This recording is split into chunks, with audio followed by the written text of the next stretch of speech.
มือไหนก็เสียงย่องจะแม่นมหิกรรมอย่างนี้นะเนาะ วันนี้เดี๋ยวมาปบมาปะกับปออกศรัทธาญาติโยมเมื่อค่ำยามคืนซึ่งก็เป็นรายการบางทีก็เป็นสนทนาธรรมก็อุจาภาษาธรรมครูบาอาจารย์ก็มีหลายเนาะหมุนเวียนเปลี่ยนกันมานะระยะประมาณสัก2 ทุ่มเนี่ยถึง4 ทุ่มเนี่ยนะโอ้ยสถานีเปิดหนักว่าอาจารย์พระครูวานะตัวลุงก็ถือว่าโอกาสอนุรักษ์วรรณกรรมภาคภาษาย่องให้กรรมเนาะ บางคนก็ฟังบอกว่าเลิงตัวก็มันเป็นภาคภาษาย่องตัวลุงนี่ก็ย่องลุงหมูเนี่ยลูกละปูนขามน้ำปิงมาอยู่ด้วยเปิ่นปอมเปิ่นเนี่ย ย่องก็ไม่ไฟแล้วตัวลุงก็อู่ลาวผมเคยแกวนเลยนะไหนๆก็มาปบมาปะกันแล้วศรัทธาญาติโยมต่างหลายก่อนอื่นตัวลุงจะไหว้พระให้กันเนอะ ไหว้พระแล้วมันจะรับตัวนาลงเนอะฟังกันไปก่อนไหว้พระกล่อมไว้ก่อนเนาะพร้อมแล้วก็กราบ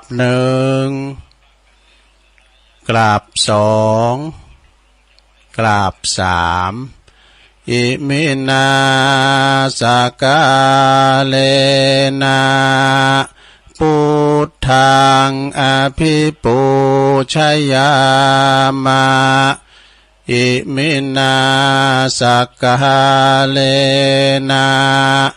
ธัมมังอภิปูชยามะอิมินาสกาเลนะสังฆังอภิปูชยามะอะระหังสัมมาสัมพุทโธภคะวาพุทธังภคะวันตังอภิวาเทมิสวากขาโตภคะวตาธัมโมธัมมังนัมมัสสามิสุปฏิปันโนภะคะวะโตสาวกสังโฆสังฆังนะมามิ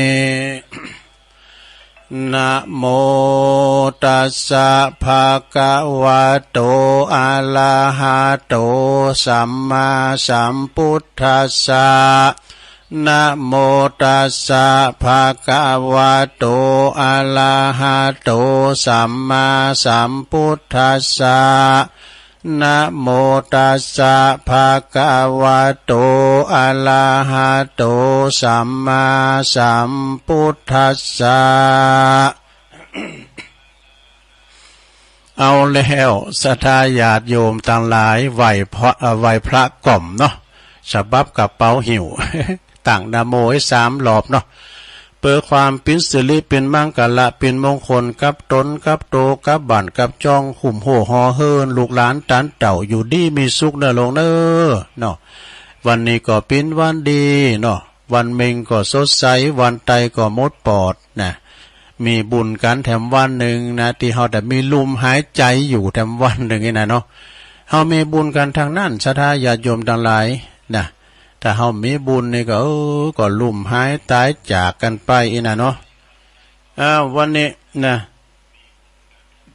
ไหนก็มาปบมาปะตุลุงก็จะเอ่ยพระตังสถานีวิทยุกันเด้ออันนี้นะคือหมายความว่าอันนี้เปิ้นเอาหือตุลุงเมินละนะอาจารย์พระครูอภิวัฒนาวิกรมเปิ้นว่าถ้าตุลุงได้ออกรายการเมื่อค่ำยามคืนก็ตักเปิ้นเด้อนะอันนี้เปิ้นกล้องเอาสัญญาณไปแล้วนะรายชื่อสถานีวิทยุในเครือข่ายที่เปิ้นรับสัญญาณรายการธรรมะภาคภาษาย่อง ในช่วงเวลาตั้งแต่ 20.22 น.นะเนาะก็มีดังต่อไปนี้ได้ขอบคุณสถานีวิทยุดอยหมอกเรดิโออำเภอเวียงป่าเป่าจังหวัดเชียงราย FM 103.50 เมกะเฮิรตซ์เนออันนี้ก็เปิดหับลิงก์สัญญาณไปขอบคุณสถานีวิทยุเมืองพานเรดิโออำเภอเมืองพานจังหวัดลำปางเมืองพานอำเภอพานเนอจังหวัดลำปาง FM 99.25 เมกะเฮิรตซ์เนอ ขอบคุณสถานีวิทยุคนรักพะเยา อำเภอเมืองจังหวัดพะเยา FM 106.75 เมกะเฮิรตซ์เนอขอบคุณสถานีวิทยุเมืองปานเรดิโออำเภอเมืองปานจังหวัดลำปางเนอ FM 106.00 เมกะเฮิรตซ์ขอบคุณสถานีวิทยุสตาร์เรดิโออำเภอเมืองจังหวัดลำปาง FM 101.25 เมกะเฮิรตซ์เนอขอบคุณสถานีวิทยุบ้านแป้นเรดิโออำเภอเมืองจังหวัดลำพูน FM 96.25 เมกะเฮิรตซ์นะขอบคุณสถานีวิทยุเมืองน่านคนเมืองน่านเนาะคนเมืองน่านอำเภอภูเพียงจังหวัดน่านเนอะ FM 104.50 เมกะเฮิรตซ์ขอบคุณสถานีวิทยุคณะสงฆ์อำเภอฝางจังหวัดเชียงใหม่เนอะ FM 100.25 เมกะเฮิรตซ์ขอบคุณสถานีวิทยุคลื่นธรรมะของชุมชนวัดห้วยตองซักเนอะ FM 98.75 เมกะเฮิรตซ์ขอบคุณสถานีวิทยุแม่ขจารโมเดิร์นเรดิโออำเภอเวียงป่าเป้าเนอะ FM 94.50 เมกะเฮิรตซ์ขอบคุณสถานีวิทยุแม่วางเรดิโอ FM อำเภอแม่วางจังหวัดเชียงใหม่ FM 90.25 เมกะเฮิรตซ์นะขอบคุณสถานีวิทยุสันโค้งเรดิโออำเภอแม่สายผู้ไปแถวแม่สายบุญนะติดกับวัดบุญกาตาขี้เล็กบ่เนาะจังหวัดเชียงราย FM 90.25 เมกะเฮิรตซ์เนอะขอบคุณสถานีวิทยุบ้านท่าเรดิโออำเภอชัยปราการเนอะ FM 91.75 เมกะเฮิรตซ์ขอบคุณสถานีวิทยุคนรักชุมชนคนเมืองลีโอ้พี่น้องเฮาเมืองลีก็มีจะลายเนอะอำเภอลี FM 103.75 เมกะเฮิรตซ์เนอะขอบคุณสถานีวิทยุวัดฝายหิน FM 104.50 เมกะเฮิรตซ์เนอะขอบคุณสถานีวิทยุมนต์เสียงธรรมวัดบุพารามอำเภอแม่แจ่ม FM 106.25 เมกะเฮิรตซ์เนอะขอบคุณสถานีวิทยุเพื่อการศึกษาพัฒนาอาชีพอาร์เรดิโอเน็ตเวิร์ก FM 103.00 เมกะเฮิรตซ์เนอะอำเภอเมืองจังหวัดลำปางขอบคุณสถานีวิทยุอาร์เรดิโอเน็ตเวิร์ก FM นะ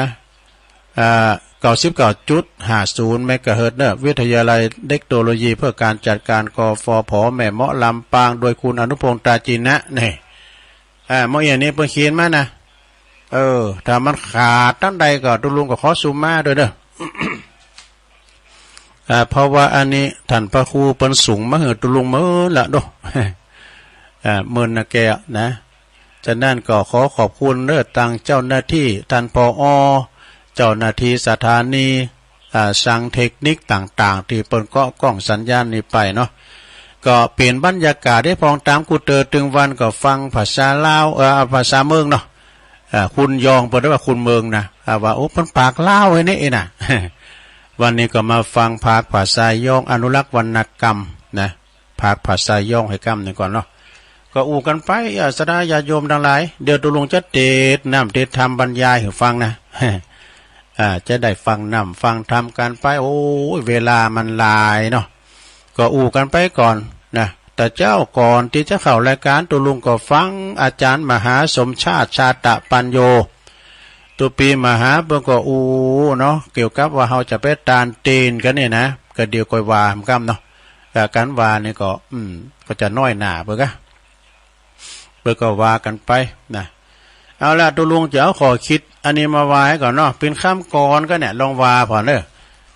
ของนี้กรชายน้อยนี่ น้ำใสเกินไปก็ไร้ปลาตรงไปตรงมาก็ไร้เพื่อนฟ้าแจ้งเกินไปก็ไร้เดือนซับซ้อนซ่อนเงื่อนก็ไร้ใจแน่มันเป็นอย่างนี้หรอการอธิบายก็กว้างนะมีพร้อมเกินไปก็ไม่ดีบกพร่องกว่านี้ก็ไม่ไหวลุ่มหลงเกินรักก็หนักใจ คิดมากเกินไปก็หนักตนนี่มันเป็นอันข้ามก่อนนะพี่เนาะอ่อนน้อมถ่อมตนก็เสียเชิงเข้มงวดเกินไปก็เสียคนยอมให้ทุกหนก็เสียการเนี่ยพอให้ได้พอก็พอดีหยวนท่วนทีให้พอผ่านเงี่ยหู หลิวตาพอประมาณสงบคำรออ่านผลงานจริงรออ่านผลงานจริงเนาะ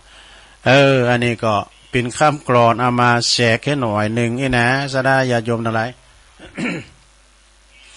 ก็มาฟังกันหลายอย่างเนาะหลายภาคหลายภาษามาอูจากันไปอูจาภาษาธรรม สำหรับสถานีวิทยุอันนี้มันง่ายเนาะอ่านหนังสือพิมพ์เนี่ยต้องใจสะกดอยู่นะการฟังเนี่ยฟังวิทยุในห้องต้องได้แปลนะการฟังออกเลยนะการฟังยองออกก่อนนักแก่นะหลวงเนาะก็ฟังกันไปสู้สังละพะเตปัญญังการฟังโดยดียอมเกิดปัญญานะปัญญาเกิดจากการฟังเนาะเอาอันนี้มาทำกรรมหนึ่งสนะเนอะนะเรื่องบุญนี่ก่อนเนาะก็เรื่องบุญเนี่ยอย่าปฏิเสธบุญนี่จะไปปฏิเสธนะหลวงเนอะบุญนี่นะเฮาได้เกิดมาก็เป็นบุญดูเนาะกันมีบุญนี่นะเฮาก็เกิดไปสัตว์สิ่งหิ่งหอยเป็นงูเป็นควายเปิ้นป่าจิ้นกันเนอะไปกินเนาะอันนี้เฮามาเกิดเป็นคุณนี่บุญคุณนี่มันสร้างได้กูอย่างเนาะสร้างโลกาสร้างวัตถุสิ่งของต่างๆแปลงเพื่อบินแปลงเพื่อยานอวกาศว่าดูคุณเฮานี่นะมีมันสมองมีความคิดรีเริ่มนะการเฮามีบุญนั้นได้มาเกิดเป็นคุณเป็นมนุษย์นะมนุษย์ได้เกิดมาแสนอยากกิจโฉมนุสสะปฏิลาโภการเกิดมาเป็นคุณในอยากแต่บุญในแปลว่าหยัง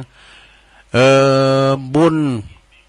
เป็นบ่อเกิดแห่งความสุขความสำเร็จแห่งชีวิตเนี่ยเพราะว่า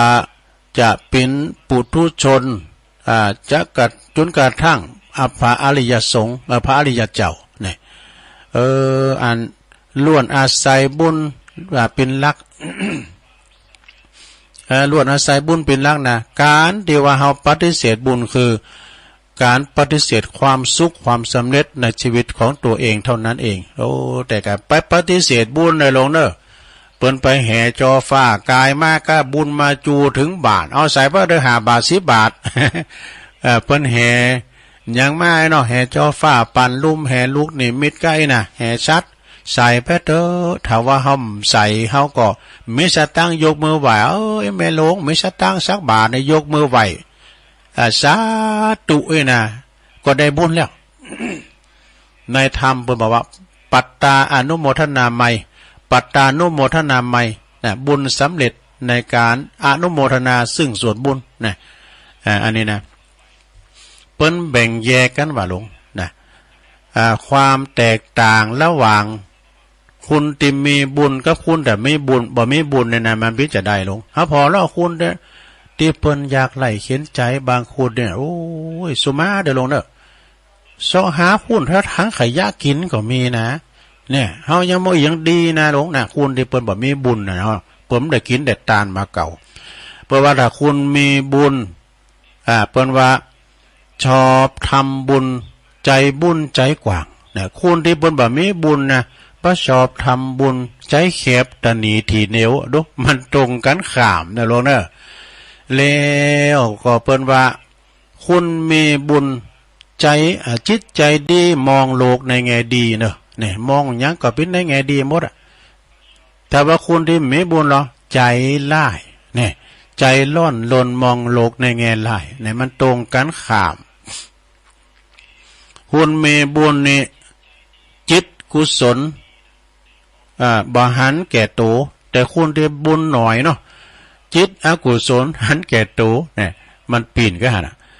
แล้วก็คุณที่มีบุญในปุตตนาตาอิ่มเอิบเนี่ยเป็นสุขอกสุขใจแต่คุณที่มีบุญเนาะหน้าตาเนี่ยเพิ่นว่าบอกบุญบ่หับ บอกบุญบ่หับนี่นะเนาะสดาเนาะ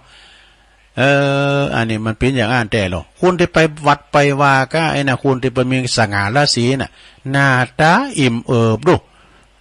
หน้าตาอิ่มเอิบเพราะว่าคุณที่มีบุญผิวพรรณวรรณะผ่องใสว่าหลวงแต่คุณที่บุญหน่อยในผิวกามหยาบ เพราะว่าผิวกายหยาบเนาะมันมีสง่าราศีไอ้จ้ะเนาะคุณที่มีบุญอายุมันยืนยาวสุขภาพแข็งแรงสมบูรณ์ว่ะ แต่คุณได้บุญหน่อยนี่อายุเซนนะโลกภัยลุมเราแล้วเปิ้นก็ว่าศรัทธาเปิ้นที่มีศรัทธามีบุญแล้วก็ว่าฮักและก็ศรัทธาในพระพุทธศาสนาแต่คุณที่เปิ้นมีบุญหน่อยก็ไม่มีศรัทธาในพระสงฆ์ดูแจมกล้ำลงนะเอามันจบไปเนาะคุณที่มีบุญในสอบเขาวัดเขาว่าปฏิบัติธรรมเนี่ยแต่คุณที่บ่ได้บ่มีบุญหนักเลยนะเนาะบ่สอบเขาวัดเขาว่าว่าบุญมันเพียงจะได้เฮ้ยโดบ่อุบุบุยอบุญมันจะหันมามา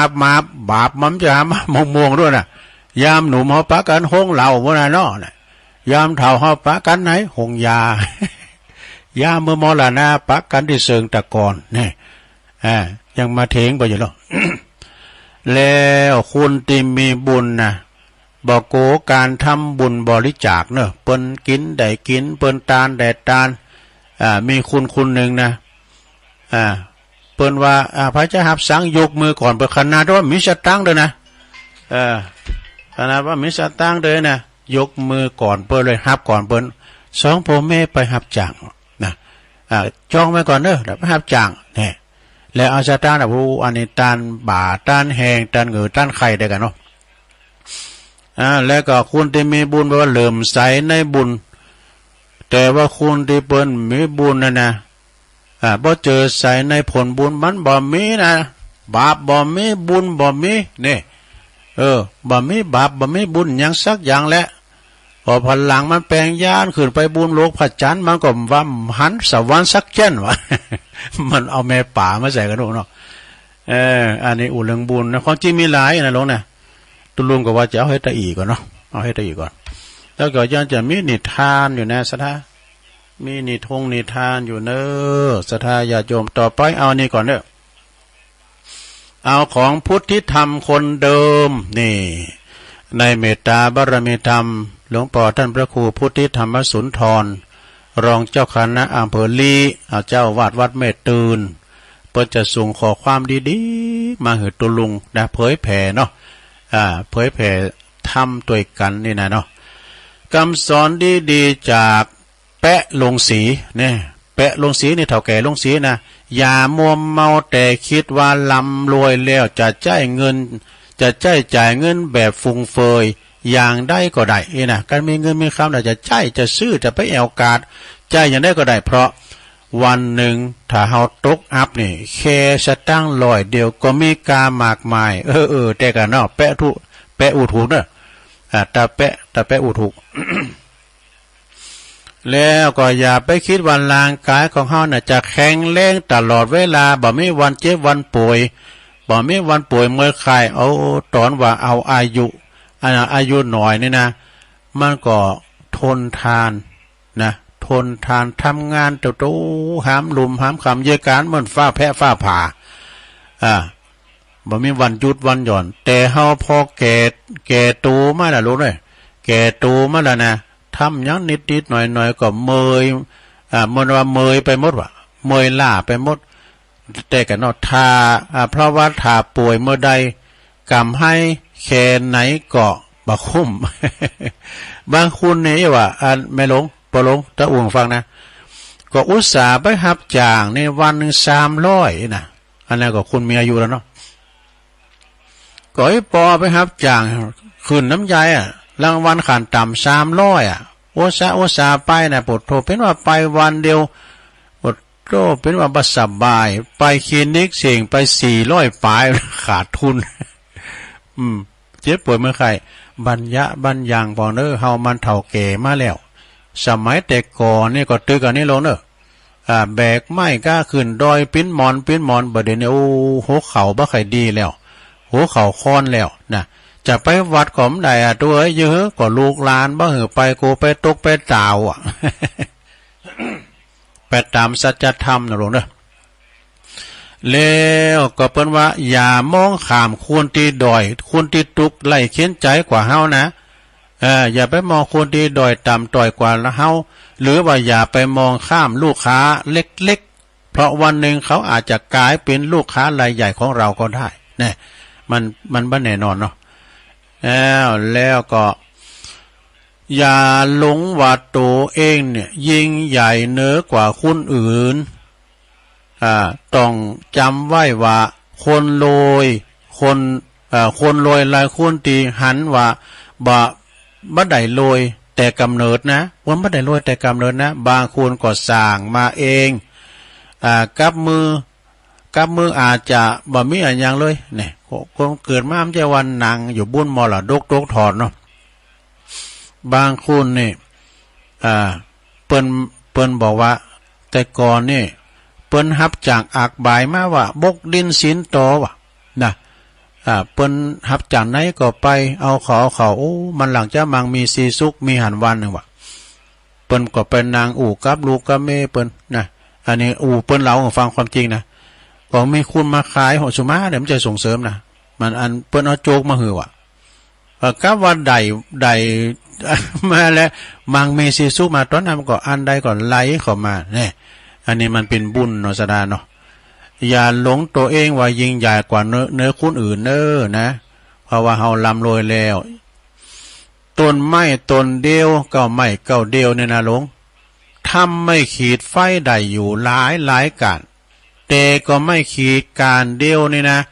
สามารถที่เผาป่าได้ทั้งผืนทั้งป่าเช่นกัน แต่กันเนาะเปิ้นว่าพรนกล้อพรนกล้อหลงตอนที่มันมีชีวิตอยู่นะมันกินนอนนะนกใส่นกอย่างนี้นะมันกินนอนขนาดนกนี่นะนอนนี่นะอยู่ในไม้บ่ อยู่ในไม้บนนะมันซักไปมันเอามาได้นะอยู่ในไม้อยู่ใต้ก็ไม้บ่เนี่ยเอามาเป็นอาหารน่ะนกน่ะอย่ามันตายมากินนอนน่ะแต่ถ้ามันตายจากโลกนี้ไปหรอกมันกับกายถูกนอนกิน ทำกินเป็นอาหารไปแล้วนี่นะดังนั้นบ่มีไผใหญ่กว่าไผไปได้หรอกนะแล้วเพิ่นเขียนว่าอย่าหลงทะนงตัวว่าแล้วก็คิดว่าสูงอยู่สูงได้ตลอดนะอยู่สูงได้ตลอดเพราะแม้แต่นกที่มันบินสูงที่สุดในโลกนะสุดท้ายมันก็ยังลงมาแตะปื้นเปิดพักผ่อนเนี่ยดังนั้นจงอย่าได้ดูถูกภัยเลยจงอย่าประมาทนะชีวิตมีความบ่เต็งแต่เป็นแก่นแท้สังขารเหลืออายุเนี่ยสังขารไม่เหลืออายุ และก็ไม่แยแสว่าเจ้าจะเป็นไผเนี่ยสังขารเนี่ยนะว่าไผนะคุณลำคุณโดยเนี่ยสังขารเนี่ยก็เท่ามามันก็ลงโรยไปเฮาบังคับมันบ่ได้ว่าเอาหมออีเด้อเอาหมอหล่อเรามาเอางามๆมาอย่ามันต้องแก่เอาหมออีตลอดมันก็ว่ามันได้มันก็ถึงเวลามันก็เฒ่าแก่แลมอนไปอายุของคุณเฮาเพิ่นว่าคือเหรอเพิ่นว่าอายุเพิ่นนะมันมีบทนั่นน่ะบ่เหรอเอาได้10 ปีอาบน้ำยังบ่หนาวว่ะไม่ลง20 ปีแอวสาวก็ยังบักกาย 30 ปียังบ่นายสงสารนะ40 ปีเยการเหมือนฟ้าผ่า50 ปีนั้นสาวน้อยด่ายังบ่เจ็บใจ60 ปีไอเหมือนฟันโขก70 ปีบ่โหกติมโต80 ปีนี่ไข่โหเหมือนไห่ว่ะ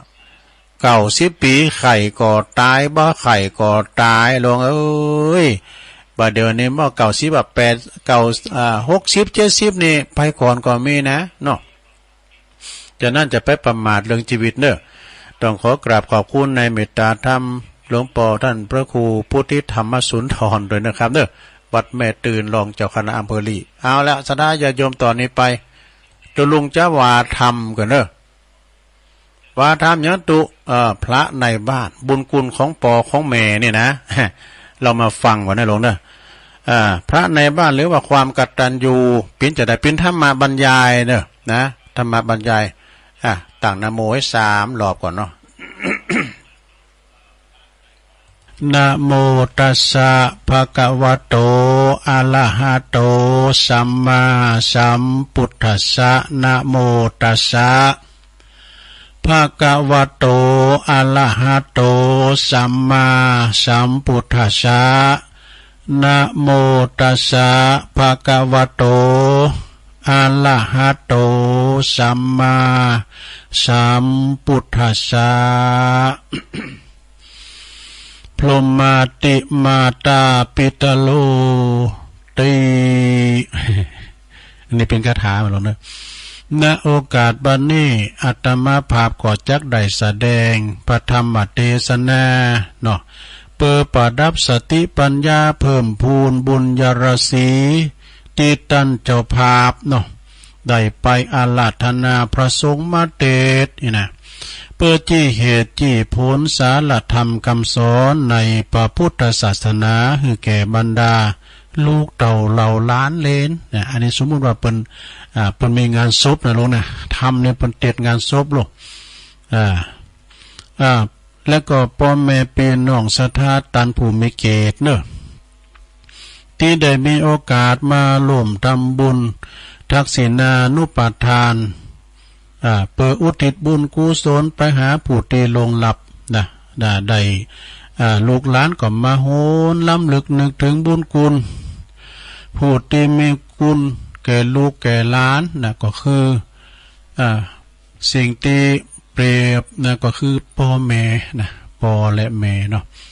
ฉะนั้นจึงได้ปาการทำบุญอุทิศส่วนบุญส่วนกุศลไปหาเปิกแสดงความกตัญญูกตเวทิตาธรรมที่ตันได้เล่งดูอุปถัมภ์เข้ามาตามสมควรแก่กาลเวลาเนาะ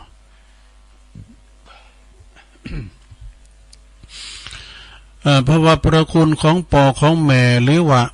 พระพรหมของลูกนี่พระพรหมนี่มีสีหน้ากันนะลงเด้อมีมากมายนะบุญคุณของพ่อของแม่มีมากมายมหาศาลดังกำโบราณบัณฑิตนักปราชญ์เปิ้นเปรียบเทียบไว้ว่าคุณพ่อคุณแม่เนี่ยนะเอาหยังมาก็ถึงตึกเต้าถึงแม้จะเอาโลกตึงโลกนั้นมาเป็นปากกาเอาฝ้าตึงฝ้ามาเป็นกระดาษเอาน้ำตึงมดในมหาสมุทรมาเป็นน้ำมึกหวาดก็ยังเขียนประกาศบุญคุณของพ่อของแม่สุดเสกนะท่านนี่ก็เพราะว่าตันทั้งสองนี่นะเป็นผู้เตะหือกำเนิดเกิดเข้ามาดูเกิดชีวิตแล้วก็ปัจจัยวิญญาณนะเป็นทั้งพระเทพแล้วก็พระพรหมนี่ดูแลรักษาทุกอิริยาบถนะมีความฮักอันบริสุทธิ์พุทธผ่องต่อลูกทุกคนบ่ไม่อคติล้ำเองนะบ่อายเก้ามันลึกล้ำไปก็มว่าฮักลาคนเดียวก็มใจบ่หวังอันสิ่งตอบแทนกับพ่อกับแม่เปิ้นบางทีนี่ลูกมันมาเกิดยังไม่ได้เกิดอยู่แน่ตองอยู่ฮักไว้ก่อนนะมันจะผีคุ้นผีการมันใหญ่มากมันจะเป็นขโมยขาโจรมันจะเป็นฮิปโปฮิปปี้มยะมัวหักไว้ก่อนเนาะพ่อแม่นี่หักลูกวัดหักลูกหักเต่าไว้ก่อนจัดว่าเป็นพระอรหันตาเนอะพ่อแม่นี่นะจัดเป็นพระอรหันต์อาหารตาแต่สมควรตีลูกควรจะเข้าหลบปูจาสัมมาคารวะเนอะนะก็นี่เป็นอย่างนั้นแต่ก็เลยว่าเปิ้นจะกินเข่าไงนะกันพ่อแม่ม่ได้กินก็ได้ดูกำเข่าบ่ได้เหือมือปูออกบ่ไข่กินเข่านะกันพ่อแม่เจิมก่อนก็ดูจึงจะได้กินนะ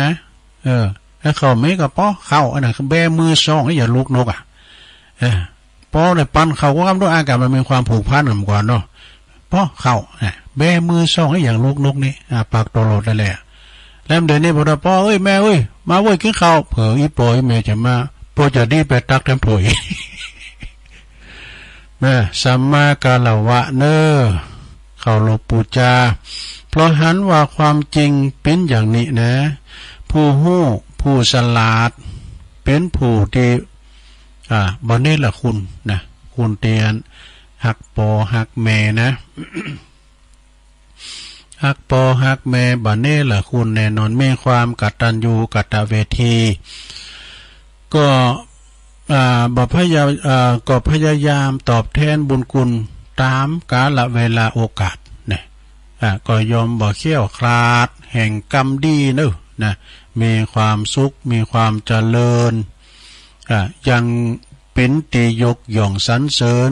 ของสาธุชนคนดีทั่วไปนะพระพุทธเจ้าเพิ่นซักเสริญเยินยอว่าบุคคลใดมีความกตัญญูหูบุญหูคุณพ่อแม่นะโลกเปิ้นก็ซักเสริญเยินยอสมดังบาลีที่เปิ้นว่านิมิตตังสาธุรูปานังกตัญญูกตเวทิตาแปลความว่าความกตัญญูกตเวที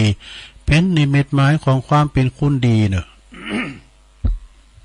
ไอ้จะดีจะเลี้ยวหือพอที่นี่ไปพอที่อื่น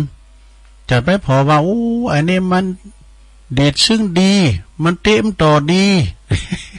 มันกินเหล่าดีอันนั้นมันดีไปนอกเนาะดีไปในจะต้องมีความกตัญญูกตเวทีเนอะถ้าจะหืออูถูกต้องตามเหตุผลแล้วการจัดทดแทนตอบแทนบุญคุณของพ่อของแม่นั้นควรติดใจเยะเหตอนที่เปิ้นยังมีอินทรีย์ชีวิตเนี่ยนะตอนที่พยายามตายเด้อเนาะสดาเนาะ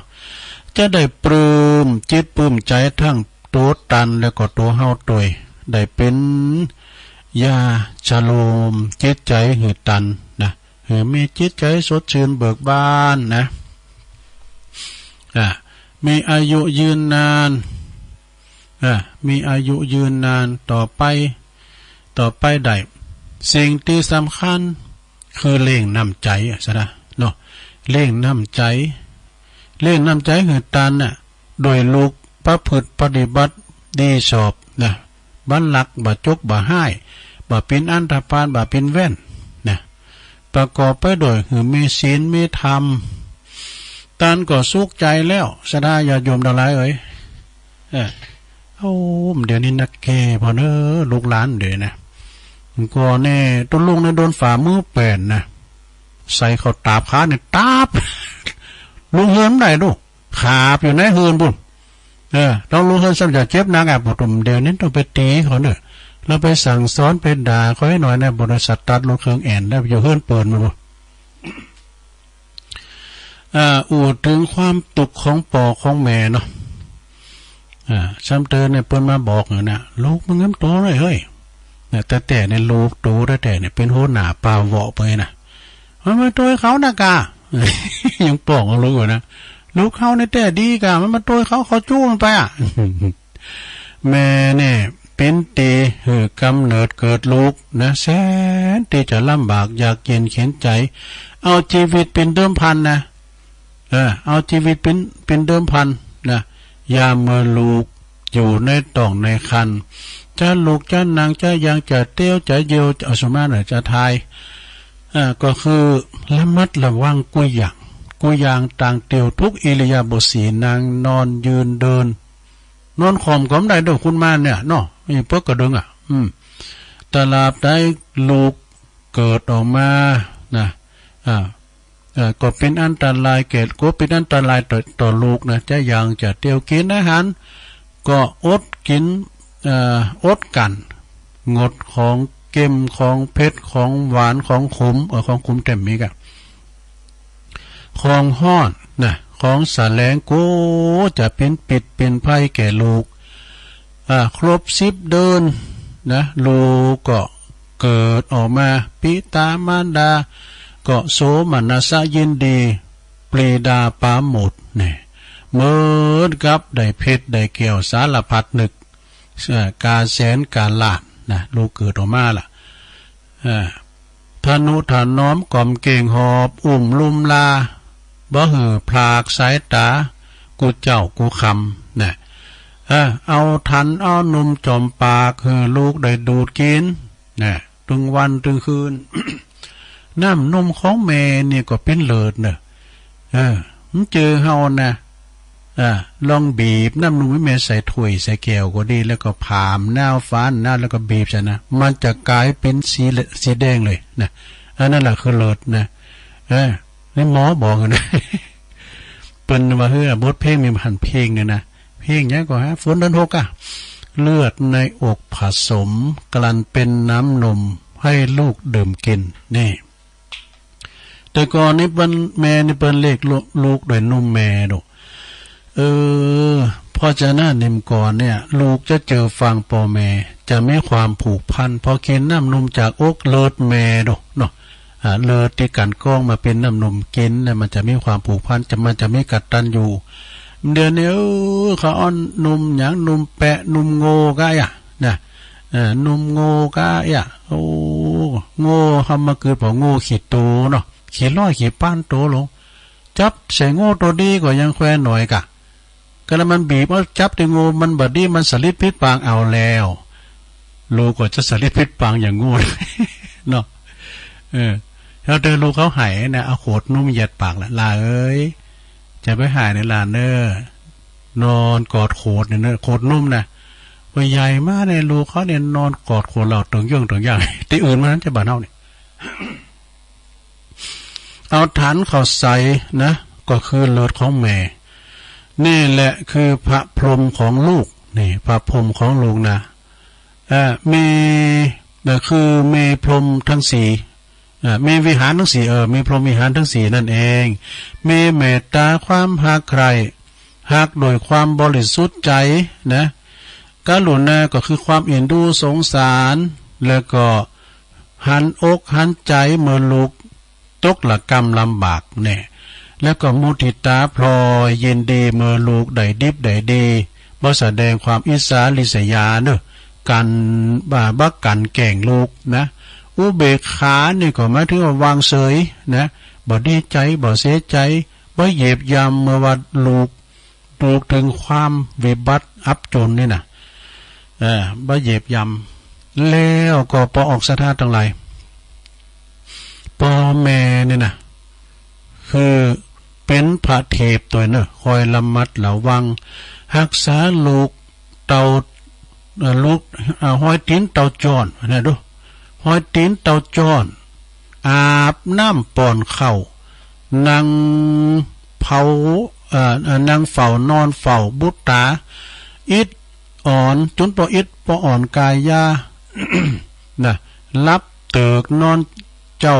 เหมือนอันลูกนะเป็นเจ้าเป็นนายเนาะพอลูกเนี่ยเหมือนเจ้าเหมือนนายนะเนี่ยเป็นเล่มใหญ่ก้องใหญ่กันเล่งใหญ่มากแล้วปวดโตอย่างงูเห่างูจ้องบางพงก็ลืมปอลืมแม่ก็มีนะบางพงในปวดด่าแม่ด่าปอในมกนอกนี่ก็มีนะมามีที่อื่นมันจะบั่นเฮาไม่เมืองนอกปุ๊บมีญี่ปุ่นปุ๊บโอ้เจ้าญี่ปุ่นไม่ไหนกะชูมาเนี่ยมันจำเตือนนะปุตโตเอ็กซาเอ็กตามแล้วปุตโตปอแม่เป็นน้องเนี่ยบางพร้อมก่อนละปอละแม่ไปตกอันเคยตกป้ายตื่นโอ้ละปอละแม่ปากมองต้องแหกที่อื่นปุ๊นะเนาะมีข้าวหามันบดหนึ่งไปบอกก็เลี้ยงใหญ่มาแล้วเต้าหงเต้ากามาตอดตุมลาขว้างไว้เสียจ้อยบอกเกิดทอดตัวเมื่อยามหนุ่มน้อยแม่พอคอยดูเจ้าอยากตุกเมื่อกลางคืนเย็นแม่กึดนั่งลูกหอบเจ้านงไหวกันว่าเจ้าลูกน้อยสะดุ้งตกใจแม่จักห้ำให้ขวัญมาเนื้อเจ้า แม่จักจำไอแม่จักจำไอกวนนายลูกเต้าสะดุ้งตื่นเมื่อเวลาตื่นพัก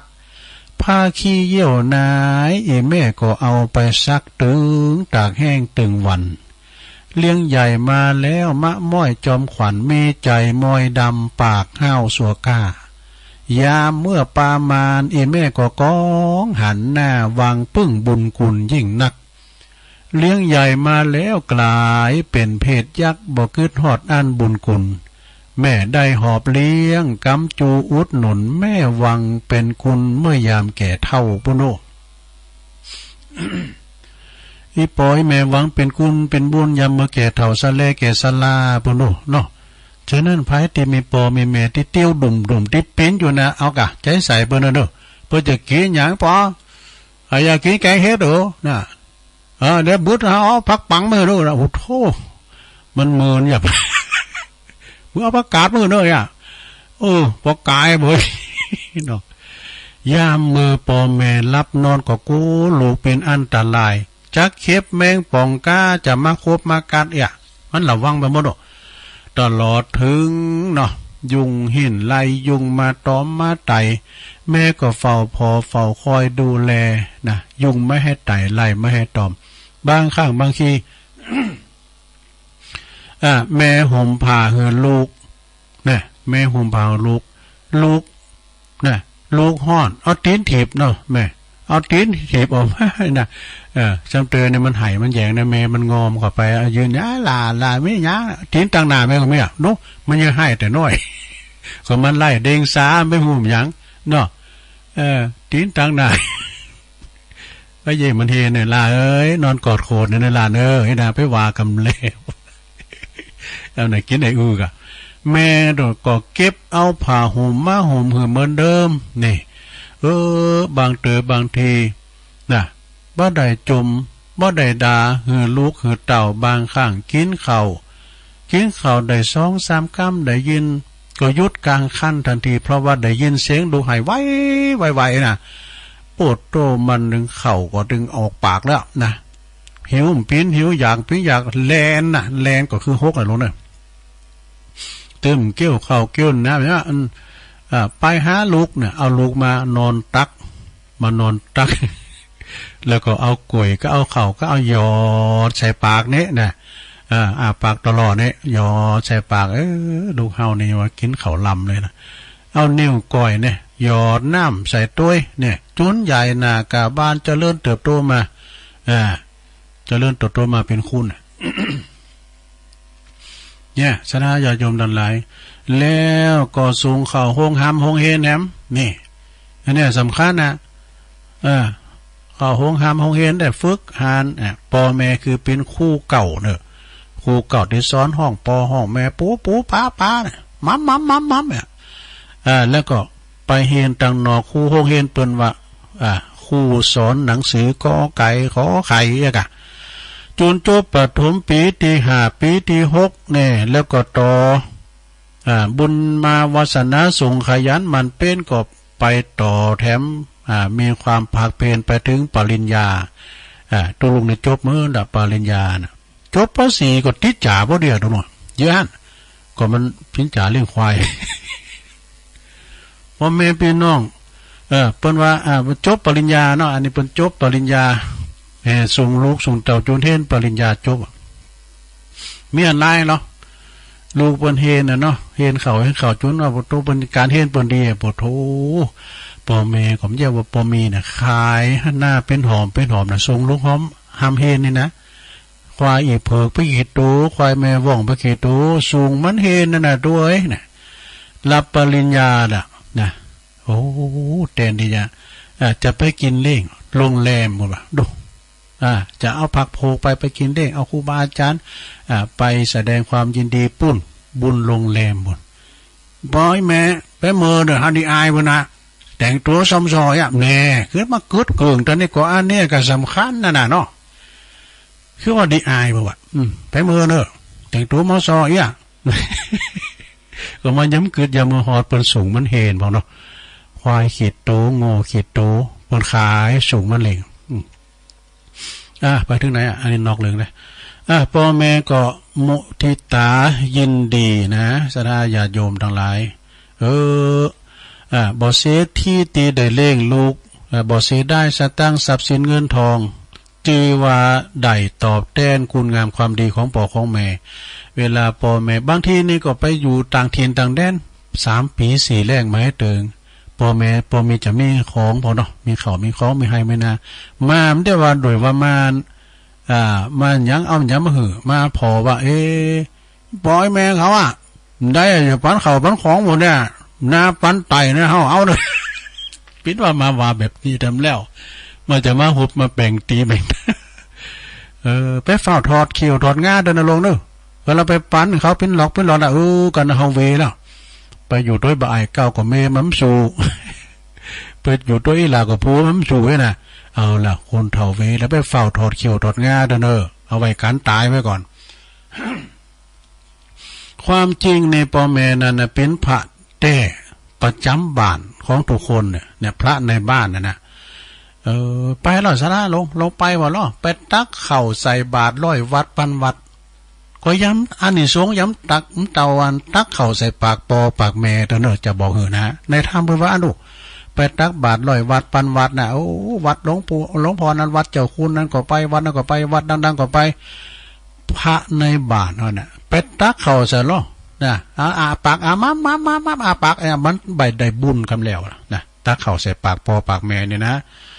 เป็นพาเต้ของในบ้านทุกคนแต่คุณเฮานั้นน่ะบ่ฮู้นะ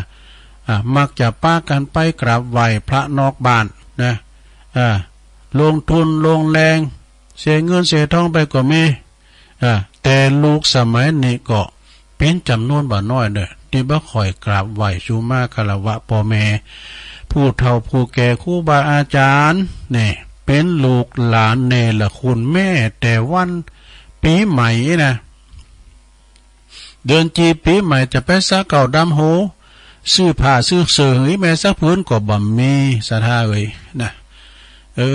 ไปไม่ได้นะไปด้วยโควิด มันเดินอ่างไปเลยจุมาเนี่ยเอามือไปเลี้ยงถูกไหมแล้วก็เมื่อว่าบ้านแน่เป็นว่านับว่าบุญคุณของปอของแม่นี่มากนักหลายเลือกกว่าเม็ดหินเม็ดทรายกันเนอะศรัทธาเนอะไผที่ทำให้ปอแม่ตกน้ำตาอาบหน้าย่อยนะยศหนึ่งก่อนน้ำหมอนะ6 หมอนั่นเนอะ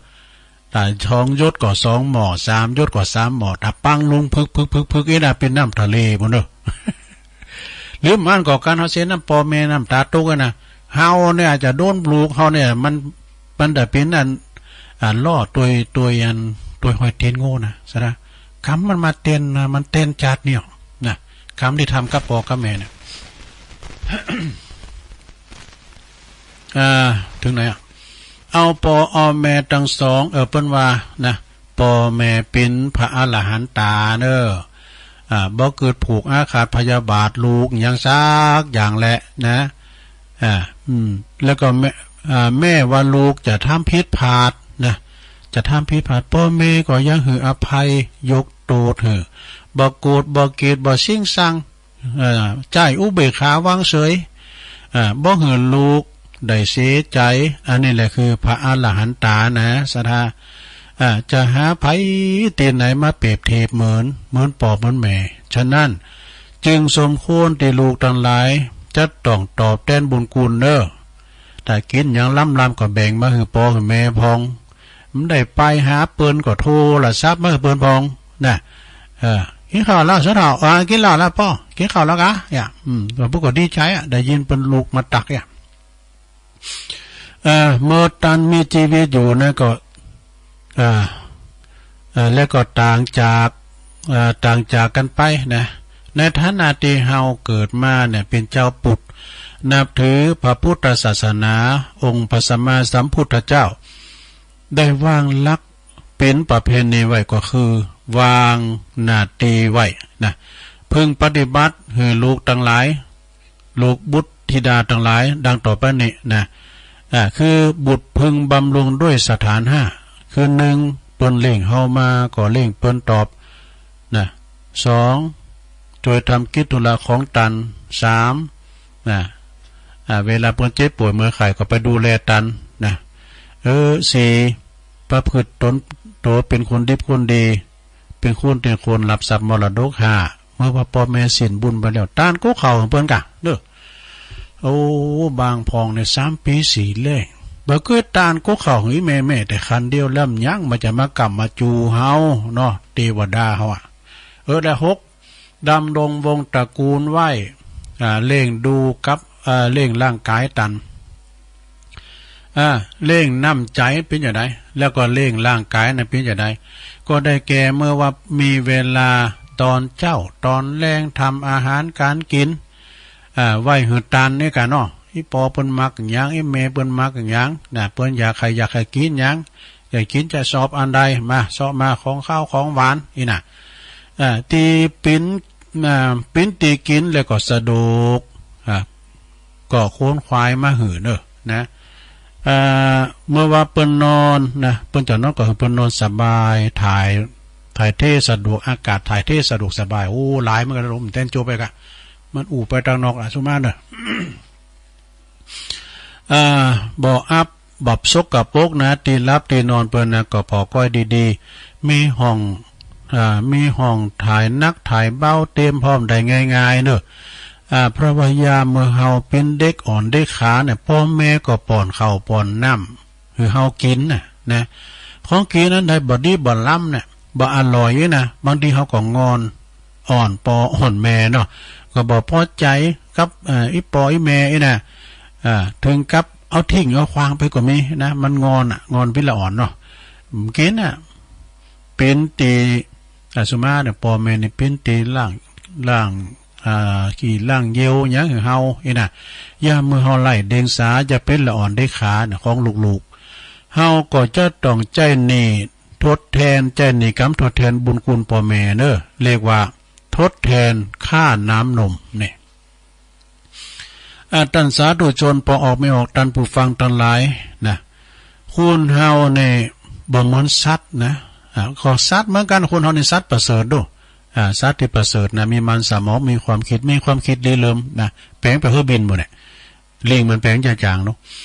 มีความหู้มีมันสมองนะสำหรับมนุษย์คุณเฮานี่นะพ่อผอมหมูก็สุมาน่ะหมูหมาเตอะนะมันบอกหู้ว่าไผเป็นไผเป็นปอเป็นแม่มันแต่มันหู้ว่าดูดกินนมแม่มันยามเมื่อมันคลอดเกิดใหม่ๆได้เนาะนะพอมันใหญ่ขึ้นมามันก็บอกหู้ว่าไผเป็นปอเป็นแม่มันเนี่ยนะสตาลิสานนะลูกนะ สำหรับคุณเฮาเนี่ยถ้าว่าบ่ฮู้จักบุญคุณของปอของแม่ผู้บังเกิดเกล้าแล้วนี่บ่ปฏิบัติเอาใจใส่ดูแลพระพุทธเจ้าเพิ่นตรัสไว้ว่าเหมือนไม้ลอยน้ำยังดีกว่าคือว่านั้นหรือว่าติตันว่าไม้เต้าคุณเฒ่านี่นะยังดีกว่าลูกเต้าเนรคุณเนี่ยไม้เต้านี่มันได้หลายอย่างเนาะไม้เต้านี่นะไม้ลอยน้ำมันแห้งมาก็เอามาแป้งโลแป้งฟื้นได้เนี่ยเอาแป้งโลหนึ่งเขาแล้วก็ไม้เต้าของคนเฒ่าเนี่ยเอาพยุงกายก็จะล่มก้าเอาพยุงแต่คุณอากตัญญูในละคุณเนี่ยอยู่ไหนก็ทำแต่ความเดือดร้อนแก่ผู้ไก่สนิทสนมผู้ไก่สนิทสนมผู้ปกครองมีทิฏฐิมันนะลืมตนลืมโตแต่ว่าคุณในสมัยปัจจุบันนี่นะจิตใจห่างเหินจากศีลธรรมเป็นว่าปูจ้าวัตถุหลงวัตถุเหนือกว่าสิ่งใดบ่ใครสนใจใยดีกับปอกับแม่เต่าใดหนักนะมักจะละเลยเพิกเฉยดังได้หันในได้ยินอยู่บ่อยๆนะเพิ่นประกาศข่าวหน้าหนังสือพิมพ์บองกานะเช่นว่าขู่เข็นทำลายเตะปอตีแม่เนี่ยมันมีนะพลานทรัพย์สมบัติของปอของแม่เนี่ยกลายเป็นลูกยักษ์ลูกมารนี่ลูกผีลูกเปรตไปบ่น้อยนะปล่อยปอปล่อยแม่แก่เฒ่าอดอยากเข้าอดปากมองต้องแห่งตามยถากรรมเนี่ยแล้วก็บ่ตามหลักพระพุทธศาสนา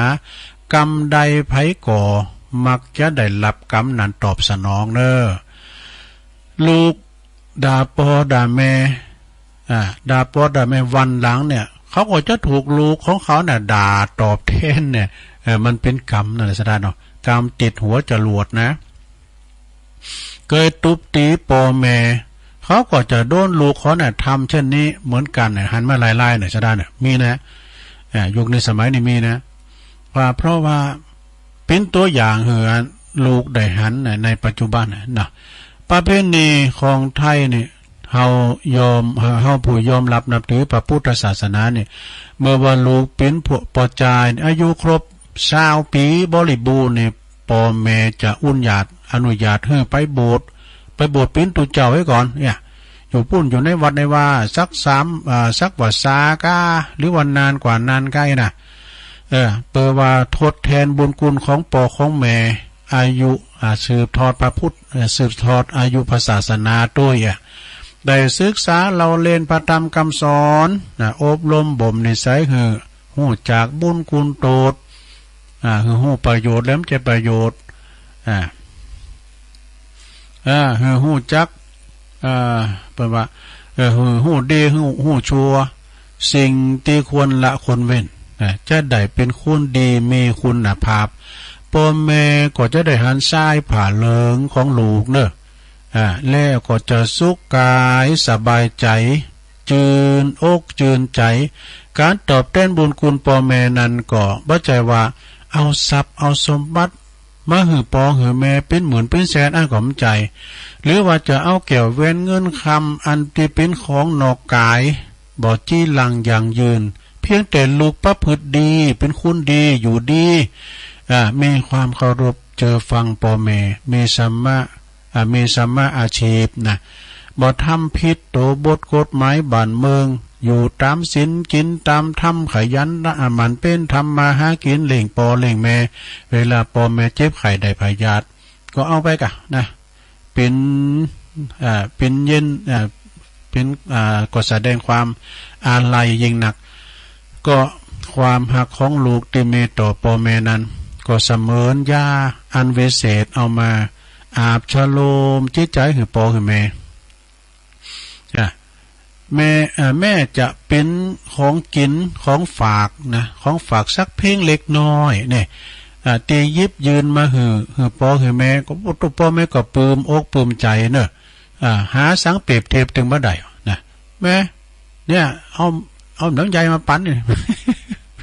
กูบ่กายเบ้ย ว่าเลยครับฉะนั้นเนี่ยในวันนี้บรรดาศรัทธาญาติโยมทั้งหลายได้ฟังนำธรรมคำสอนในเรื่องพระคุณกตัญญูกตัญญูพระในบ้านพระในบ้านก็คือปอคือแม่เนี่ย คุณปอคุณแม่มีนักมีหลายเนอะศรัทธาเด้อพระคุณปอนี่มี21คุณแม่มี12ถ้าบคุณนางป้องกินอิ่มวันคำเดี๋ยวกันเนี่ย2-5 ตีกันเนี่ยเมื่อตันตังไม่กระได้ เดี๋ยวได้มาระลึกนึกถึงคุณพ่อคุณแม่ที่หือกำเนิดแล้วก็หือเลิศเน้อหือชีวิตเฮามาโอ้มีหันลายในปืมปิติแต่แม่เพิ่นไปหับจังฟันอ่อยในไฮบ่แล้วหลานนั้นมันจบปริญญาเนาะใส่ชุดปริญญาเตียวมาตั้งอย่างไปกราบเท้าแม่ปุ่นที่สนอ่อยว่าโดประกาศอกแหละ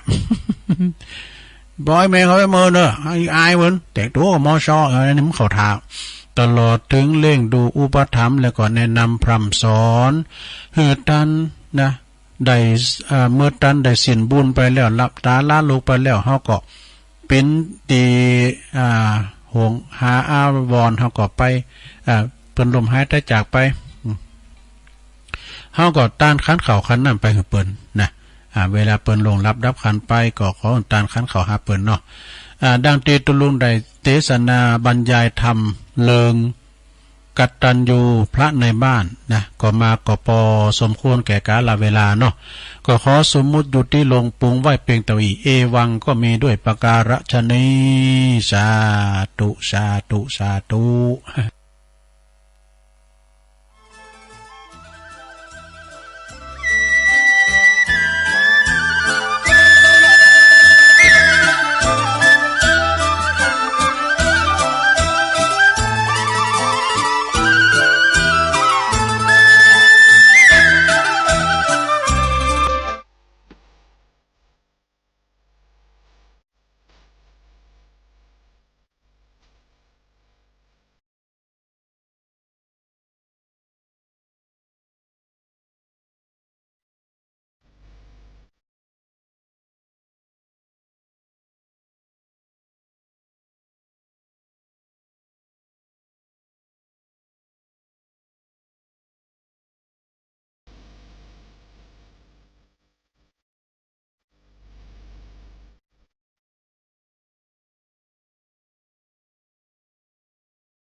เอาแล้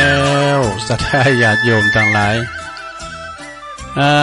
มาปบมาปากันแถมโชงสุดท้ายเนาะชั่วโมงที่2ก็มามาจาหลังจากที่เตดนำเตดทำไปนะอานิสงส์ของการที่ว่าบำรุงพ่อแม่พระในบ้านนะอันนี้ก็เป็นธรรมสอนเป็นธรรมมาบรรยาย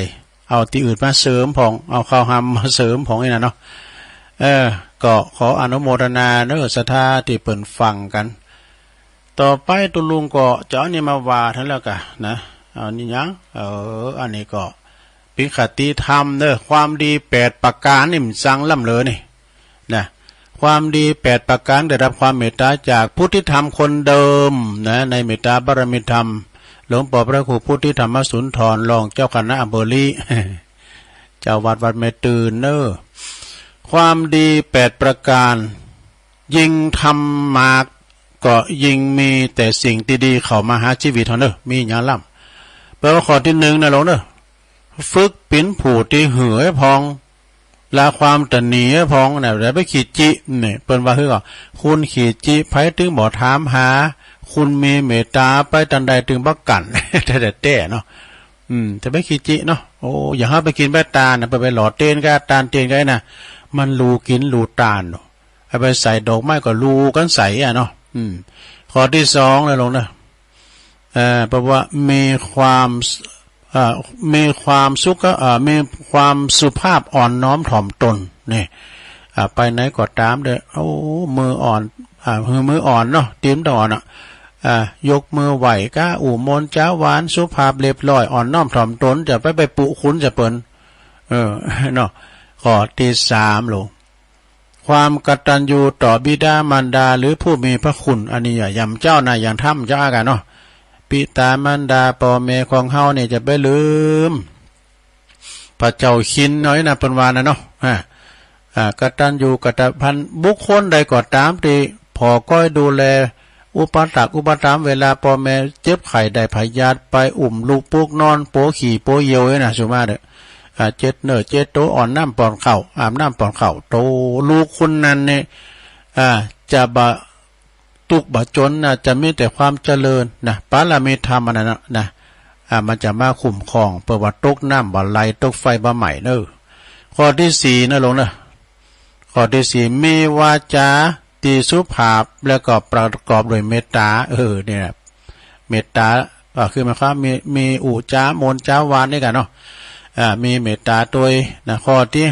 5ฝึกเป็นคนที่ไม่โกรธง่ายคือมันจะไปเห็นนะไปใจเห็นใจป๊อดประมาณนะบอกกับฟึดกับเฟียดอีกว่านะแล้วก็ข้อที่6ฝึกเป็นคนที่บ่อิสาลิษยาไผนะไปขอยไผเด้อเนาะคำบ่เก่าเฮาว่าไปขอยไปโยนเพิ่นไปอิสาลิษยาเพิ่นเลยนะข้อที่7มันเจริญสมาธิภาวนาเหินนักแล้วก็เหินทำบ่อยๆอีกลงนะข้อที่8สุดท้ายลงฝึกเป็นคุณเหินอภัยบ่พยาบาทป้องลายเปิ้นนะบ่จ้องล่างบ่จ้องเวรจ้องไผบ่จ้องเวรไผนะแน่อันนี้ข้อที่8เปิ้นก็ว่าอันว่าความดีนั้นหากไผทำได้ตามที่ว่านี่นะความสุขย่อมจะค่อยๆเกิดขึ้นมาความทุกข์ก็จะค่อยๆเบาบางลงบ่เนี่ยนะผู้ใดที่กำลังประสบกับความทุกข์ก็ขอเหอะนะก็ขอเหอะกระทำสิ่งที่ได้บอกมาในหืนหนักๆเนอะนะแล้วเดียวสิ่งที่ดีๆนั้นย่อมจะเป็นตีประจักษ์เองนี่นะขอใจโอกาสที่เฮายังมีชีวิตอยู่นี่นะทำคุณงามความดีนะลงเนอะหืนหนักๆนะเปิดความสุขในประโยชน์จัดหน้าสัมปรายภพกันต่อไปอันว่าความดียิ่งทำหืนหนักเป็นกุศลบะมองหม่นสร้างแต่สร้างคุณตัวเฮาด้วยแล้วก็มีความสุขตัวมีความสุขตัวทุกข์นี่ยอมบรรเทาคอยคัดเก่าผมพินอันนี้คำกรค่ะเนี่ยเดี๋ยวกันเนอะบ้ากันเนอะอันความดียิ่งทำมากเป็นกุศล ไม่หมองหม่นสร้างคุณค่าให้ตัวเราเนี่ยมีความสุขตัวทุกนี้ย่อมบรรเทาคอยขัดเกลาคอยขัดเกลาเพิ่มประโยชน์จิตใจงามสาธุ จบลงไปลงเอ้ยอันนี้นะเอาก็ขอขอบคุณเนในเมตตาบารมีธรรมอาจารย์ท่านพระครูพุทธิธรรมสุนทรเนาะเปิ้นได้ส่งเข้ามาแล้วก็หลายอย่างโต้ยเนาะสถากดตุลุงก็ซัมเตอก็อินเทอร์เน็ตก็น่ะเนาะก็เดี๋ยวตุลุงขออ่านประกาศข่าวสารงานบุญสักเล็กหน่อยก็น่าลงนะเพราะว่าแต่ถึงวันงานหน้าหมู่งานสนร่วมงานคืนสีขาวเนาะบัดใจคืนสีขาวก็ตามก็คือว่าคณะสงฆ์เฮานี่แล้วก็ครูบาอาจารย์พระอันติเป็นนักจัดรายการนี่นะสถานีวิทยุพระนักเผยแผ่ก็ดีเจ้าหน้าที่ผู้จัดรายการคืนเครือข่ายวิทยุคืนสีขาวขอเชิญพุทธศาสนิกชนนักศีลนักบุญทุกท่านโลมทำบุญหล่อเต้นวาสานะลงนะหล่อเต้นวาสาประจำปี2566เปิดสมทบทุนโรงเรียนทุ่งโป่งตำบลเมืองปานอำเภอเมืองปานจังหวัดลำปางเนอะแล้วก็สถานีวิทยุเพื่อการศึกษาวิทยาลัยนครลำปางนะวิทยาลัยสงฆ์นครลำปางคืน FM 106.50นะแม่เนอะแม่ก็เฮ็ดนะรวมทำบุญแผ่นเตี้ยนธรรมจักในแผ่นละ20 บาทลงเอ้ย5 แผ่น100ก็ทำไปเด้อนะ5 แผ่น100แผ่นหนึ่งอันนี้เขียนชื่อเขียนชื่อปอมันอันนี้แม่มันอันนี้อันลูกเขยอันนี้ลูกไป อันนี้อีหล่าเนาะว่าเขียนมาเนาะเพิ่นเขียนนี่หล่อเต้นถวายหล่อเต้นพรรษาเฮาจะไปตามที่ไหนปูนวัดพระพุทธบาทอุดมพุ่นเด้ออำเภอฝางพุ่นนะหล่อเต้นกันแล้วก็เก่าลิ่มนะในแล้วก็จะถวาย15วัดในวันที่15วันนี้วันที่11แล้วเนาะ12แล้วกันเนาะ12แล้วกันเนาะวันที่12นะศรัทธา11กันเนาะโอ้ตุลุงก็โอ้เท่าแล้วได้ ปั๊มเปอก็อัมไซเมอร์ก็ตุหล่อเต้น15ลิ่มแล้วก็เก่าลิ่มในถวายปุ้นวัดพระบาทอุดมแล้วก็15วัดจัดต้านวันที่15นั่นเนาะนะวัดต่างๆที่อาจารย์มหาสมชาติเปิ้นไปนิมนต์ไว้ละแวกไก่เชงเปิ้นไปหับเอาหาปุตตุคือๆนั่นเลยปล่อยลงกันเนี่ยเนาะรอก็ได้รอแล้วก็ที่เปิ้นมาหับเต้นตามเต้นทำไมกะก็จะรอเต้นเอาที่15เนี่ยก็เวลา 8:30 นเนาะถึง 17:05 นณที่วัดทุ่งโป่งตำบลเมืองปานอำเภอเมืองปานจังหวัดลำปางเด้อนะเมื่อเดินทางแล้วก็เดินทางไปถวายเต้นที่วัดพระบาทอุดมนำบ่อสาวานในวันที่13เข้าวาษาแล้วเนอะในวันที่13นะโอ้ก็เวลา 14 นาฬิกาก็คือหมายความว่าบ่าย 2 โมงนะพี่น้องเมืองฝางก็เกมโตต้อนรับเนอะก็จะไปนะหลังถังไหลหลังถังกันไปเพราะว่าจะปินลำปางเพราะว่าจะปินเว้งป่าเป่าลาปูนเจียงใหม่นี่นะไปกันหมดอ่ะท่านใดอยากจะรวมทำบุญกับกิจกรรมอันเป็นมหากุศลดังกล่าวแล้วสามารถทำบุญได้เนอะติดต่อที่ธนาคารกรุงไทยสาขาประตูชัยนะชื่อบัญชีโครงการพัฒนาการศึกษาโรงเรียนขนาดเล็กอำเภอเมืองปานจังหวัดลำปางเนอะหมายเลขบัญชีบรรณาหลวงถาวรได้ไปนะโอนไปเด้อนะ536-303-4255เนี่ย536-303-4255เนี่ยอันนี้นะก็ปากันไปกินแปดตานกันนะสธาโอ้พอจะไปกันหลายเนอะสธาเนอะนะดังตีมายืนโทรมาแจ้งที่ตุลุงเนี่ยนะ ตุลุงก็บอกไล่ไปเหือตันประครูอภิวัตรแล้วนะ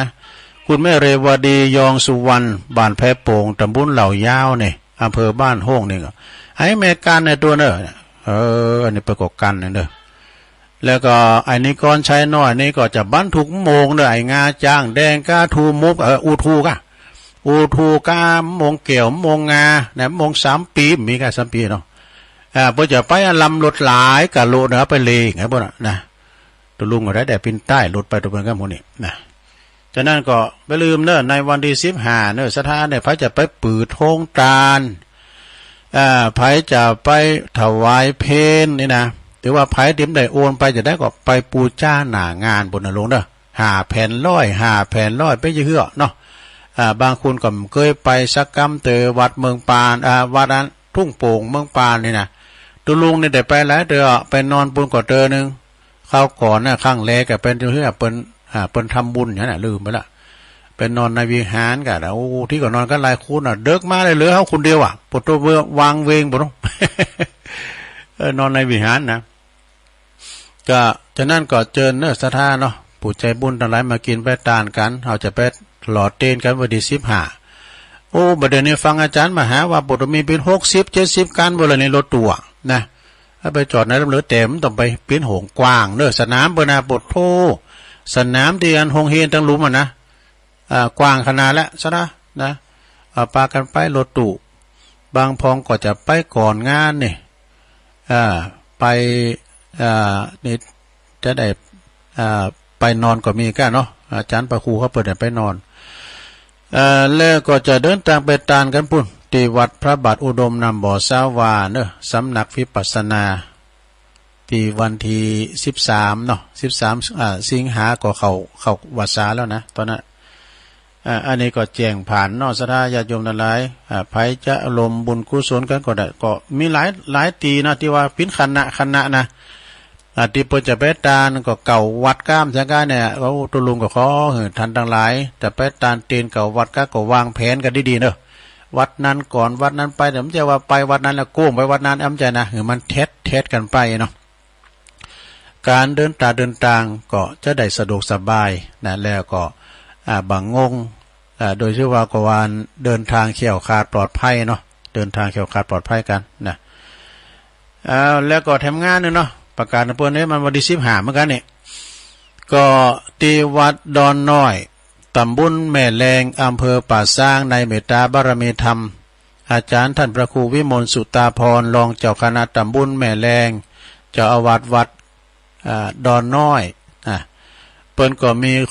มีการทำบุญปัจจัยยกจอฟ้าเนอะมหาบารมี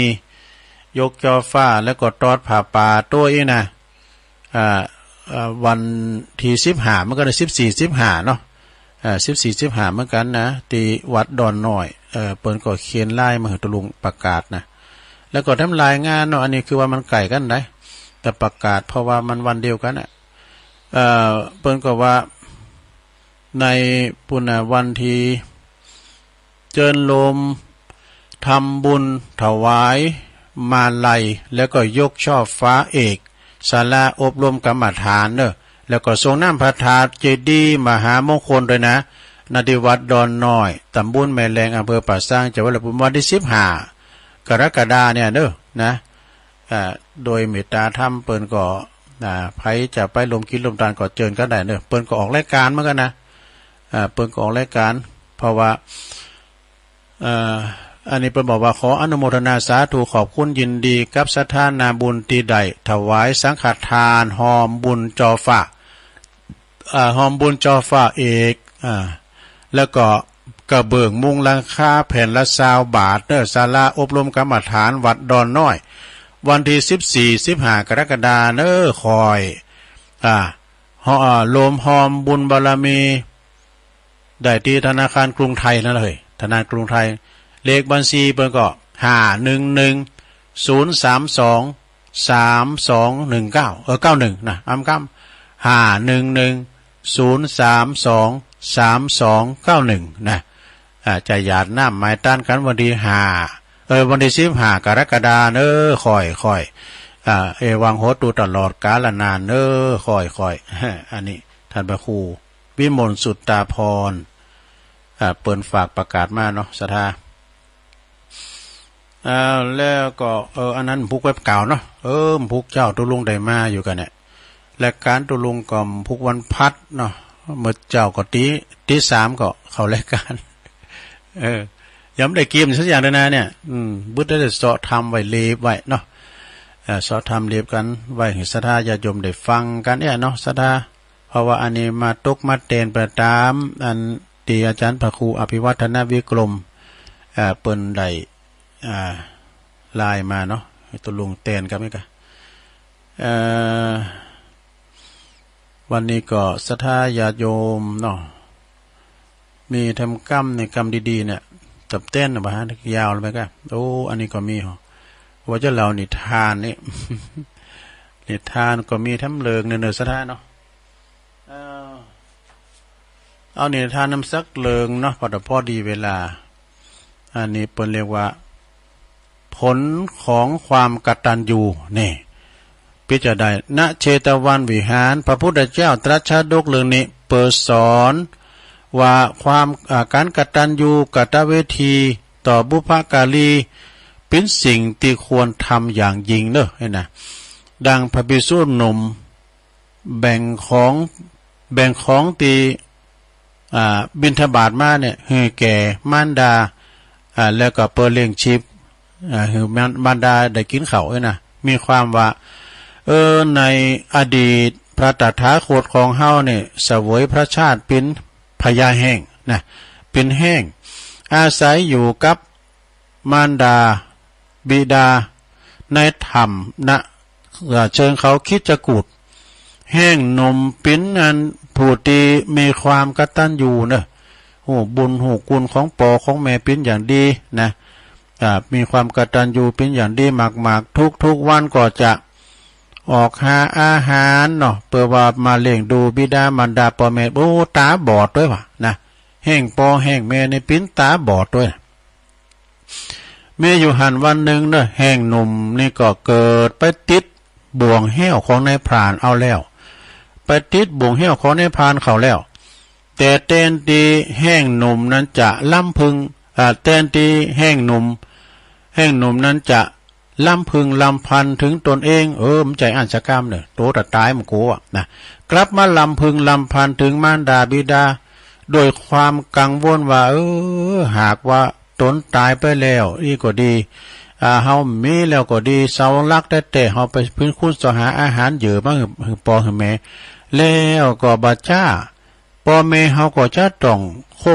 องลำบากนะแล้วก็ตายตามเป็นแน่แท้ไอ้ดูลำพึงลำพันเนี่ยนะเพราะว่าบ่มีผู้ที่คอยหาอาหารหือนะในขณะนั้นในพรานมันซุ่มพอดูมันพกพอมันไปพอเนี่ยมันก็มันซุ่มพอบักไก่จากกับดัก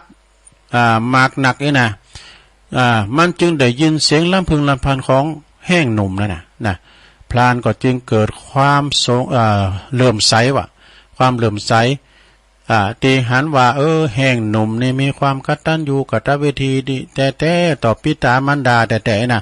จึงเดินเข้ามาแล้วก็กับปล่อยแล้วก็เดินเข้ามาที่กับดักแล้วก็ปล่อยโบงแห้วนั้นออกเพื่อปล่อยเหือนแห้งหนุ่มนั้นไปเป็นอิสระไปเลี้ยงปอเลี้ยงแม่ไปนะในกาลต่อมาในพรานนั้นก็คือพระฉันนะเนี่ยส่วนว่าแห้งหนุ่มนั่นก็คือเราตถาคตนั่นเองเรื่องนี้เปิ้นมีขอคิดว่าผู้ใดเลี้ยงปิตามารดาเลี้ยงปอเลี้ยงแม่แล้วยอมได้รับการสรรเสริญจบลงไปซะดาอันนี้ก็เอามาเล่าสู่จู้กันฟังเนาะพญาแห้งเพิ่นยังมีความกตัญญูลูกเนาะต่อไปตัวลุงจะตักตังลายกันนะเฟซสบุกของตัวลุงมีเนี่ยโอ้คุณแม่ยายจันเรือนใสนะก็ตักมาปุ่นอยู่ปุ่นเวงตากการนะแม่ครูทองคำที่วงคำที่วงคำปุ่นปุ่นอยู่เสาหินสีโบบานนะดอยติปุ่นวรดรเนี่ยปุ่นอยู่ปุ่นน้องหานสันทรายเนาะน้องหานสันทรายกลุ่มเทพารักเพื่อนพ้องน้องพี่ว2 ว 822แม่ครูยากศนเดอเนอร์เจริญพรติดตามรับฟังอยู่เจ้า แม่อุ้ยน้องโดยไวสาเจ้าตุลุงแม่หลวงสายฝนจันกุลนะกราบไวสาตุลุงเจ้าฟังอยู่เนอนี่พี่น้องน้องผ่าขาวคุณแม่จงดีเชื้อกันทาจากเมืองฝางเนอนะ แม่ครูเกษณีตัวแม่เดือนเพ็ญทิมวางอันนี้เปิ้นอยู่น้องหานน้ำบ่อหลงแม่วางพุ่นเด้อฟังอยู่เจ้าแม่ครูเพิ่นพิษทิพฤกษ์จากบ้านแป้นตำบลบันบันบันแป้นเนี่ยเนาะแล้วก็มีโยมยุพินหอมมาลาพี่น้อยอันนี้จากแม่โยกเด้อหน้าศาลากลางในกลางเวียงเชียงใหม่ก็ฟังชัดเจนดีแล้วก็ชมลมสกาย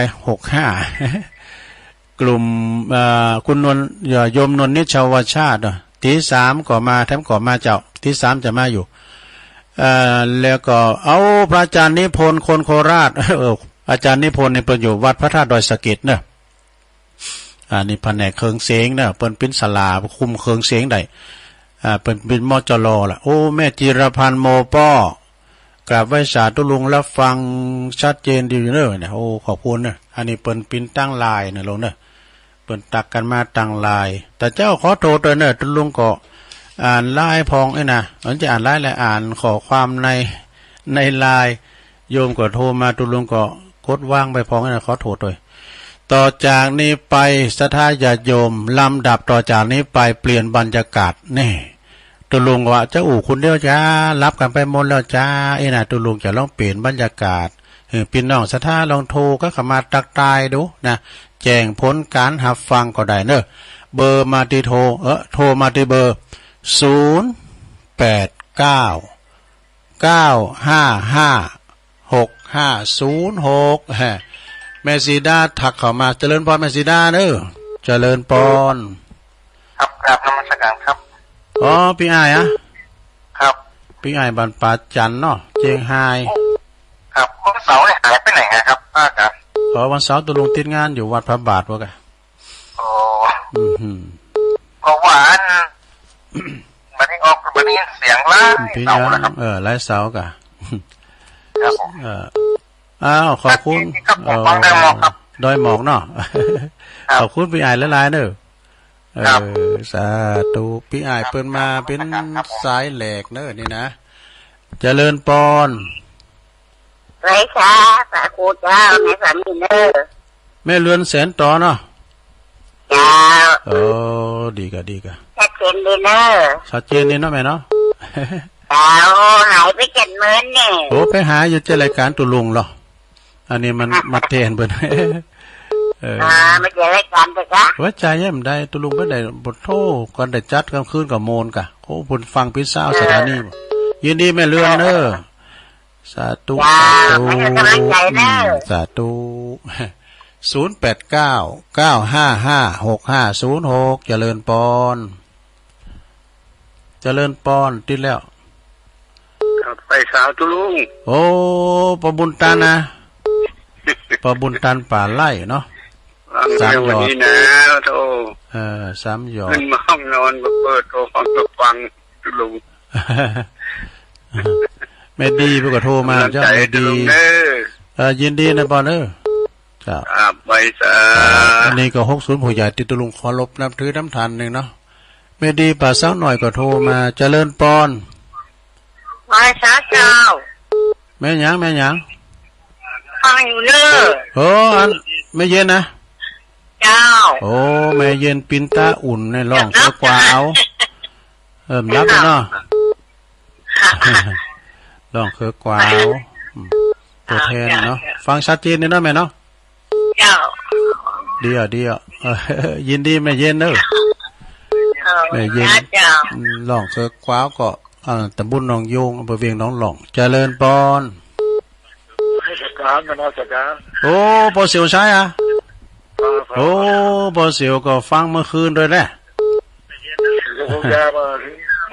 โอ้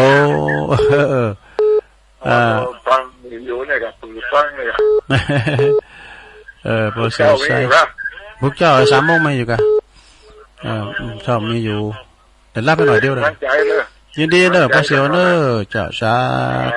ธุปอเสียวใช้เหล็กกันทาจากน้ำดิบน้อยเจริญปอน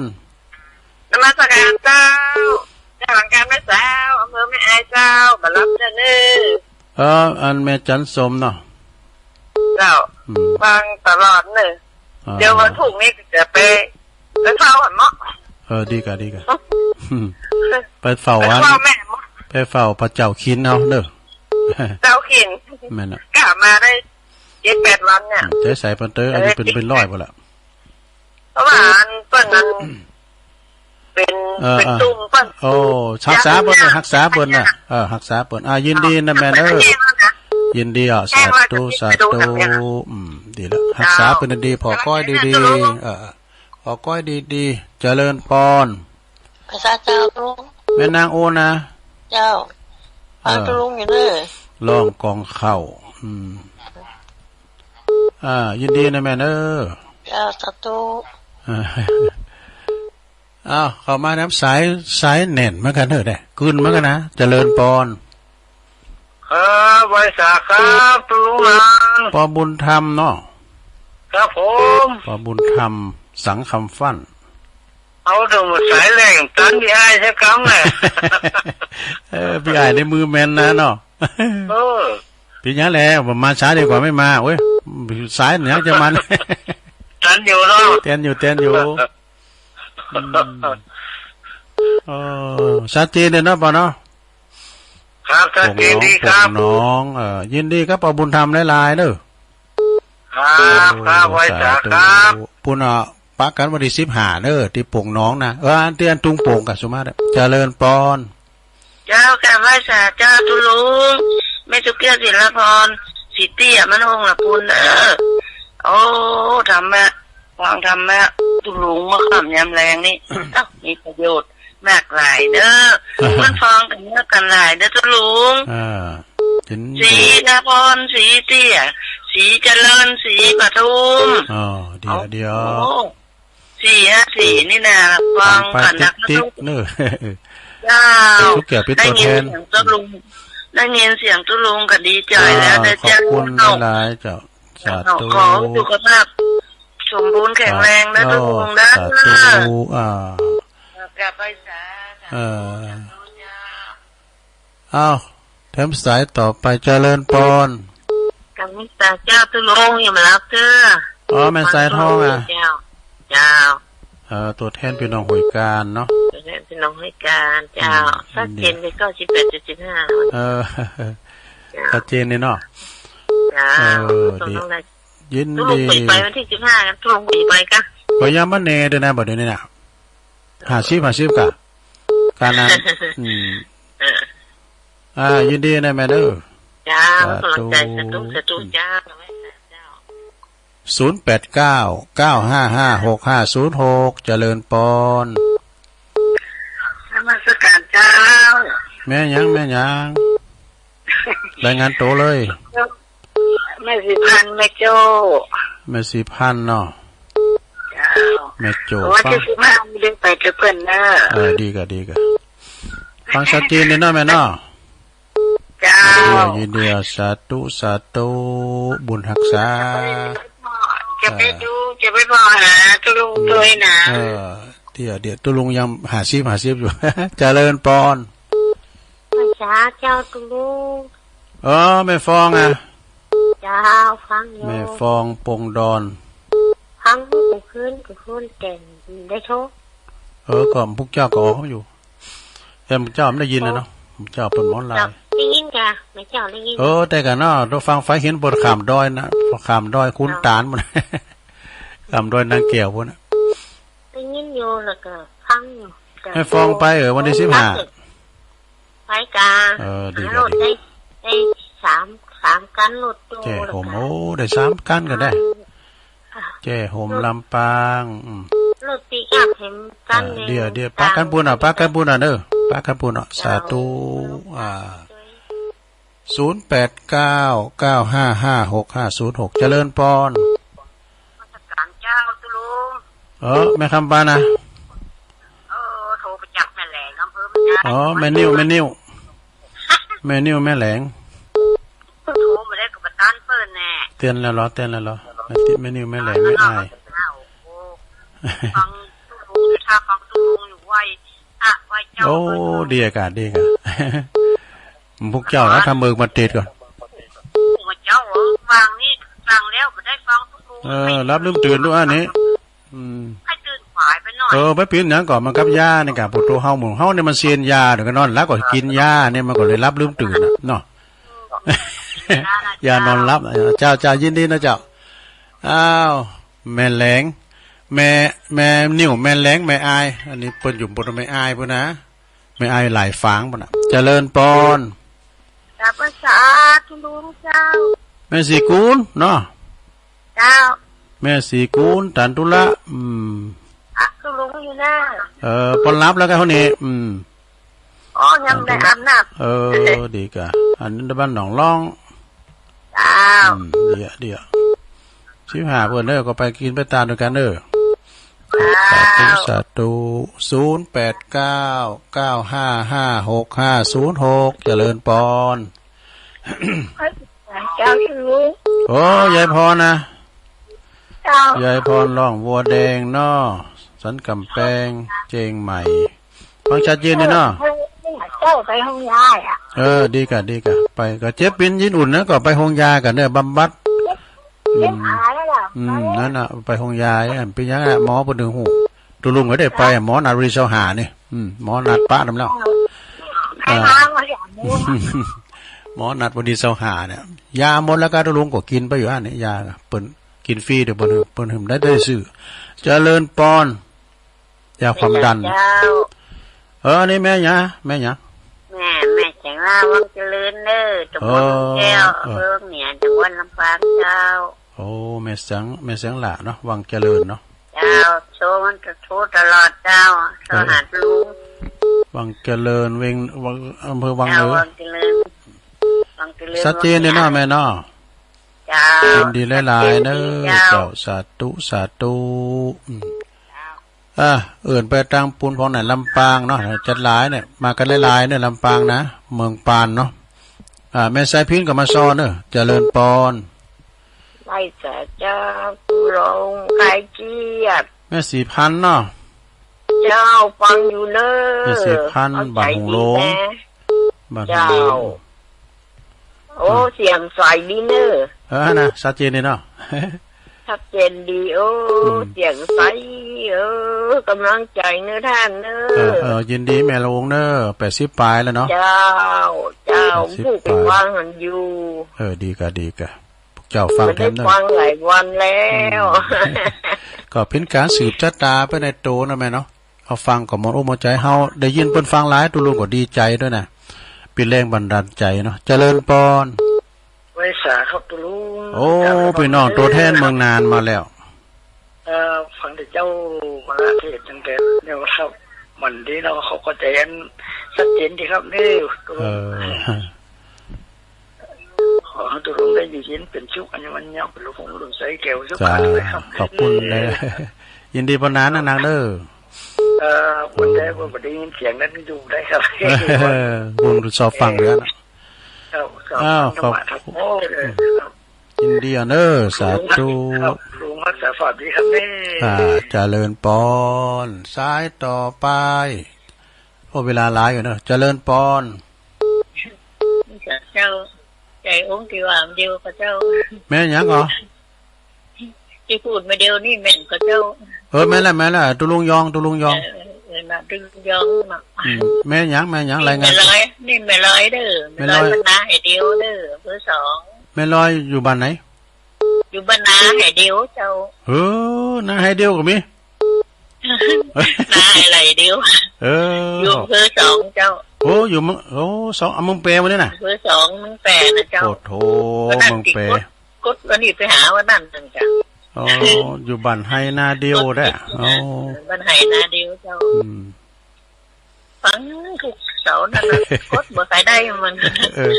ก็กับว่าฟังติดแล้วรอมันโทรมันติดแล้วรอเนาะไม่ลอยนี่อายุเท่าไหร่อายุ75โอ้ดีกับแข็งแรงอยู่เนอะเนาะอำเภอ2จังหวัดแปรเมืองแปรมาลายนะพี่น้องสวัสดีเมืองแปรเนอะพี่น้องเมืองแปรยินดีแม่เนอะพะเยายังมาเด้อเนอะ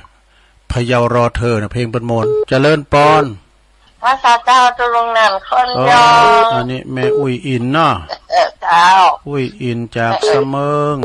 แม่อุ้ยฟังแต่เจ้าเปิดตา เสมอตัว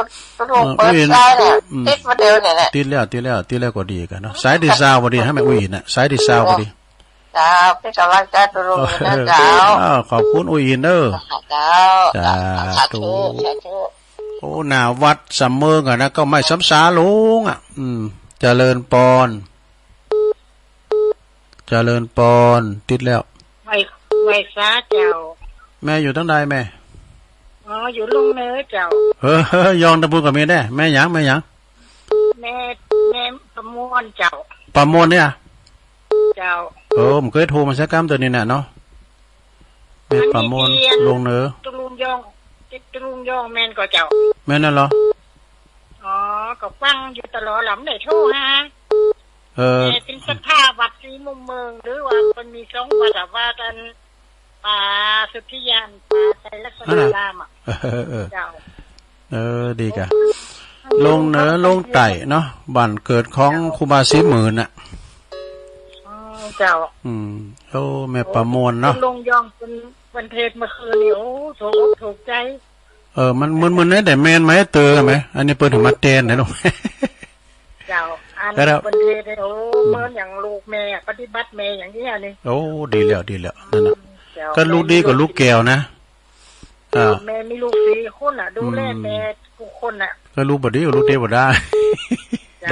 ยินดีแล้วนะเนี่ยแม่ประมวลเด้อเจ้าลงเหนือลงเหนือดอยสะเก็ดเนาะดอยสะเก็ดกะเจริญปอนไฟสาก็ลุงเจ้าอันนี้แม่น้อยตาโทกอะแม่ฉลาด7 ซอดอำเภอบางปานจังหวัดลำปางเจ้าแม่ฉลาดเนาะเจ้า7 ซอดเจ้าครั้งจัดเจนดีเลยเจ้าดีกะ7 ซอดนี่จังหวัดลำปางนั่นแหละเนาะเจ้าอำเภอเมืองปานจังหวัดลำปางเจ้าไก่ฮะโดน15กว่ามากันเดินมาป้ากันกะ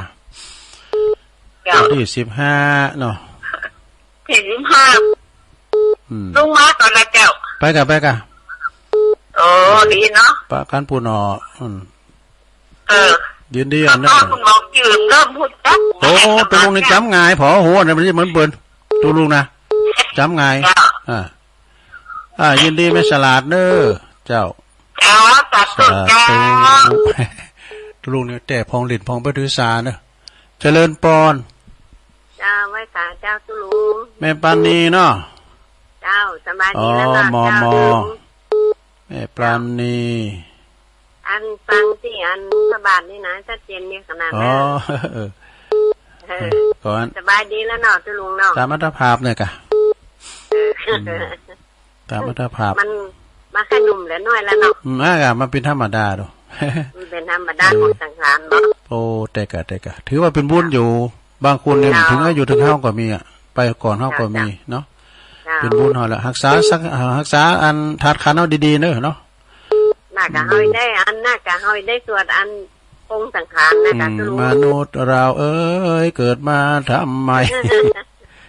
ยินดีแม่ปราณีเด้อเจ้ากำลังใจตุลุงนะเจ้าแม่มาวขี้เหล็กน่ะมึงฟางบ่น่ะเนี่ยเจริญปอนติแล้วแม่หยังน่ะดังกอยหรอสุนัยออมแม่น้อยตาโรงเนาะได้ยินแล้วอยู่ในอ้อมมาเสียงมันนะแม่น้อยตาโทกเนาะฟังชัดเจนดีเนาะแม่เนาะ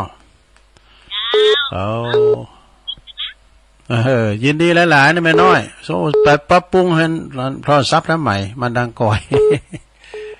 ขอบคุณป้าการปุ้นวันที่15เจริญปอนครับไว้สาครับอยู่ตั้งใดจ้ะปอพลังเงียบปอนนานปอจานมคณายกเนี่ยปอนนานอินข้ามชมพูพลอยปากล่องมคณายกเนี่ยนะปอจานดีกะเดี๋ยวอันไปดันได้เดี๋ยวไปนะมันรบมีบ้านอยู่แล้วเดี๋ยวเนี้ยดีกะชมพูพลอยเนาะครับผมยินดีอ่ะนางๆเด้อครับปอจานปอโตเสียงบันดีหน่อยนี่นะปอจานปนานอินค่ำนี่นะ วันนั้นก็ป้าอันแม่ครูสุพรรณาอีมังเขาน่ะปุ่นน่ะพระบาทตุลุงยอมเยี่ยมต่อแม่ล่ะแม่เจริญพรเจริญพรสวัสดีนี่จังแสนเน้อตุลุงเน้อแม่อยู่ไหนก่ออยู่จังแสนเจ้าโอ้อยู่จังแสนบ่เลยบุญดังพระพูนกันได้เจ้าอันนี้จังแสนอ่ะเรา6เดือนโอ้ดีกันดี60อ่ะปูตัวเสียงย่อมแบบพูนกันนี่แม่หยังก็อันนี้แม่หยังจันทมแม่จันทมมั้ยจันทมอ่ะแม่จันเพ็ญเนาะเอ้าขอหาอันลุงน้อยบอกอันก็ที่ยินได้แล้วเด้ออ่ะว่าต้นได้กันติดนี่ติดแล้วเจ้าโอ้ยินดีครับแม่ลายๆนะแม่เด้อเจ้าเอาพ่อคันเรียกอ่ะพ่อดิสุดปีละตัวเลยเดี๋ยวเก้า16แล้วก็ได้โอ้96เลยเตาอุ้ยลากันน่ะเวลา97เวลาโมสายาดงหานักอ่ะก็นะมีเสียวแล้ว96ปอยที่เต็ม7ปีละโอ้ดีแล้วขอถึง100ซาวได้แม่เด้อว้าวพี่ว่าตามพี่น้องเอากันน่ะปีนี่จ้ะปีอ่ะอยู่แค่น่ะโอ้96ปีแล้วบ่ก็นะอันจะได้ก็ยินดีนะอุ้ยหมอนเด้อบุญรักษาเด้อบุญรักษาเทวดาคุ้มครองเด้อรักษาถาดขันดีๆเจ้าโตวันนี้พี่น้องเจียงแสนเบิ่นน่ะเนาะอีแม่อุ้ยหมอนจันเพ็ญน่ะเอาทั้งสายน่ะเนาะทั้งสายนึงตันได้เด้อกันเด้อโอ้หลุดไปก็ปล่อยกันเด้อก็ให้ได้อีกเนาะมาแล้วเอาอีกดูมันบุญมาจุนๆเนาะเจริญพรโอ้สีโพธารามมาเจ้าแม่สุกแก้วอีเนาะเจ้าสีโพธารามเจ้าฟังเจ้าแล้วเนาะชัดเจนเลยเนาะเจ้ายินดีเนอะเวลาตัวลุงจบพอดีสุมาเนอะที่เปิ้นโทรมานี่นะตัวลุงบัดสามารถที่จะจับได้แล้วความจริงนี่ล่ำเวลาใดนะล่ำเวลาใดพร้อมยังเพราะว่าอาจารย์พระครูอภิวัฒนวิกรมตัวลุงถ้าจบรายการตัวลุงก็เปิดเพลงไปก็ได้เนอะคอมลงนานลุอยู่เนี่ยคอมลงนานเนี่ยเปิดจะเปิดไปถึงเตียงลุเดี๋ยวตัวลุงจะต้องเปิดเพลงสถานีตัวลุงเนี่ยนะเปิดเพลงเก่าๆไปอีดูบนเจริญพรสวัสดีเจ้าแม่ใจเจ้าฮะแม่ใจเจ้ามาจากแม่ใจมั้ยนะเจ้าอำเภอแม่ใจมั้ยเนาะอำเภอแม่ใจแม่หยังน่ะแม่จันฟองเจ้าแม่จันฟองเนาะเจ้ามาจากแม่ใจนะแม่ใจนี่อำเภอหยังเนี่ยจังหวัดเนี่ยอำเภอแม่ใจจังหวัดพะเยาเจ้าโอ้มาแล้วพะเยาได้ขอบคุณในแม่ใจเด้อแม่จันฟองเด้อสาธุโอ้แม่ใจพะเยามาแล้วแหมสายเจริญพรเจ้าไว้สาเจ้าแม่อยู่ทางใดอยู่กับฟางกับแม่ยินเทศเสด็จเจ้าแม่หยังจ๊ะแม่นวลเจ้าแม่นวลเทพเสด็จเนาะเจ้าเสด็จเจ้าดีก็ตั้งใจเน้อทุกเน้อยินดีหลายๆนะแม่เน้อ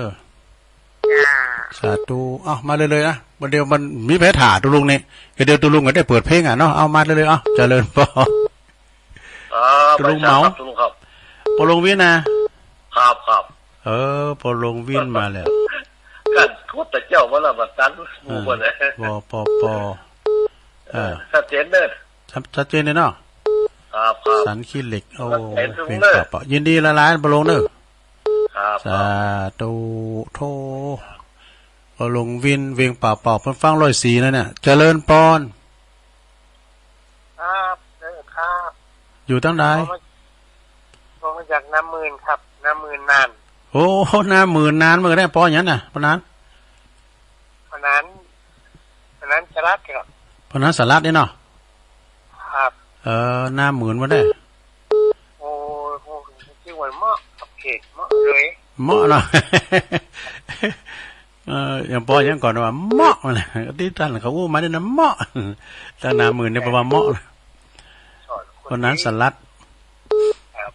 ยินดีในบนานเด้อวันหน้าวันตาก็มีโอกาสก็จะมาเอาหาแถมนะเนี่ยมันเปิ้นปุ้งปันเวลานี่ ก็เดี๋ยวจะเฝ้าสถานีถึงเตียงมันอ่ะเจริญปอนทำสายสุดท้ายฮัลโหลแม่จ๋าคุณลุงแม่คำปานะโอ้ฉันได้อย่างว่าแม่ยังนะโอ้จักหมออ๋อฮะแม่หอมแม่หอมอันนี้อันตาตุ่มประเดี๋ยวนี้นะคุณลุงของคนได้ไปแจ้ไปกันไปเนี่ยไปโจโจคนโลกมันกลับไปแล้วอ้อมตุ่นไหมกันอ้อมตุ่นไม่สูงกันเนอะใช่ลุงตุ่นห้อยทางไงอันนั้นเปิดกับไปกันนั่นเหรอนี่มันไปมาได้เป็นยังมันก็หมูมันมีฟาร์มหมูเนาะพอเลี้ยงตุ่น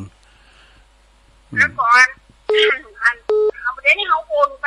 ได้การโอนไปนะเดี๋ยวมันจะบอกเบอร์โทรได้อีกก่อนเนอะเวลาลุงจบพอดีโทนสายเนี่ยพี่อายปาจันเนอร์แม่เรือนแสนต่อพอบุญตันเจดีสามยอดแม่เย็นปินตาอุ่นจากล่องเคอกวาวเนี่ยพอเสียวใช้เล็กกันทาเนอร์นำดิบน้อยพี่กำลังใจพอเสียวเนอะแม่จันสมมานีจากหลังกัดเมษาแม่นางโอนล่องกองเข่าเนอสันกำแพงพอบุญธรรมสังคำฟั่นเวียงเป่าแม่สุแก้วศรีลาพรจากบันหุงแม่สายทองจากหอยการน้อยแม่สีพันแม่โจพุ่นเนอแม่ฟองปงดอนแจ่ห่มลำปางแม่นิ่วแม่แหลงแม่อายแม่สีกูนตันตุละหนองล่องนะยายพรหล่องโวแดงสันกับแป้งเจียงใหม่แม่แสงหล่าวังเจริญแม่สีพันจากบ้านหงโลกอุ้ยหมอนเนอเพราะนั้นประเสริฐจากเมืองนานบนนี่นะนาหน่อยนาแดงแม่ลอยนาไล่เดียวไอ้เนาะปุ่นเนอเมืองแปรบนนี่นะพี่น้องเมืองแปรแม่อุ้ยอินเสมิงแม่สาบเสมิงเนอแม่ปะมวนว่าลวงเหนือนะแม่ชาลาแจ้ซ่อนลำปางแม่ปราณีมอแม่เมาขี่เล็กเนอะแม่น้อยตาโทกนะแม่อุ้ยพออาจารย์ปนัดอินข้ามชมพูพลอยประโลงเนอะแล้วก็แม่จันเพนแสนเจียงแสนบุตรเข่า16 ปีกดคุณเดียวแม่สุกแก้วสีโพธารามแม่จันฟองแม่ใจเด้อแม่ใจแม่นวลเทพสเด็จมาประโลงวินจากเวียงปับเป่าสันขี่เล็กพอสลัดเด้อหน้าหมื่นนะตัวแทนพี่น้องหน้าหมื่นบนน่ะแม่หอมจากตาตุ่มได้32 สายปุถรู้กำนี้กำหนึ่งได้หลายแต่ตุลุงนำรายการจากล่าสตาไปก่อนเด้อสตากับเดตุลุงก็จะเดินนางเฝ้าสถานีอยู่เหมือนกันนะสำหรับในวันนี้ตุลุงอู่พิษอู่ถูกอู่โวยไปพ้องก็ดีขอสุมาอภัยกับมาศรัทธาญาติโยมเนอะโอกาสหน้าถ้ามีเวลาเปิ้นปุ้งปันก็จะมาปะกันแถม ขอศรัทธาญาติโยมรับดีฝันดีบุญหักษากำจูอยู่ดีมีสุขอายุหมั่นควันยืนมีโชคมีใจเนอะสำหรับในค่ำคืนนี้ก็เห็นจะฟืนไฟบุหรี่ไม่สูบได้เป็นการดีจุดธูปจุดเทียนบูชาพระบูชาเจ้าหุงข้าวต้มแกงทำเสร็จสับดับไฟเสียให้เรียบร้อยรับฝันดีเนอะคืนนี้ราตรีสวัสดิ์จัตตาโรธรรมาวัฏฏันติอายุวันโนสุขังปะลัง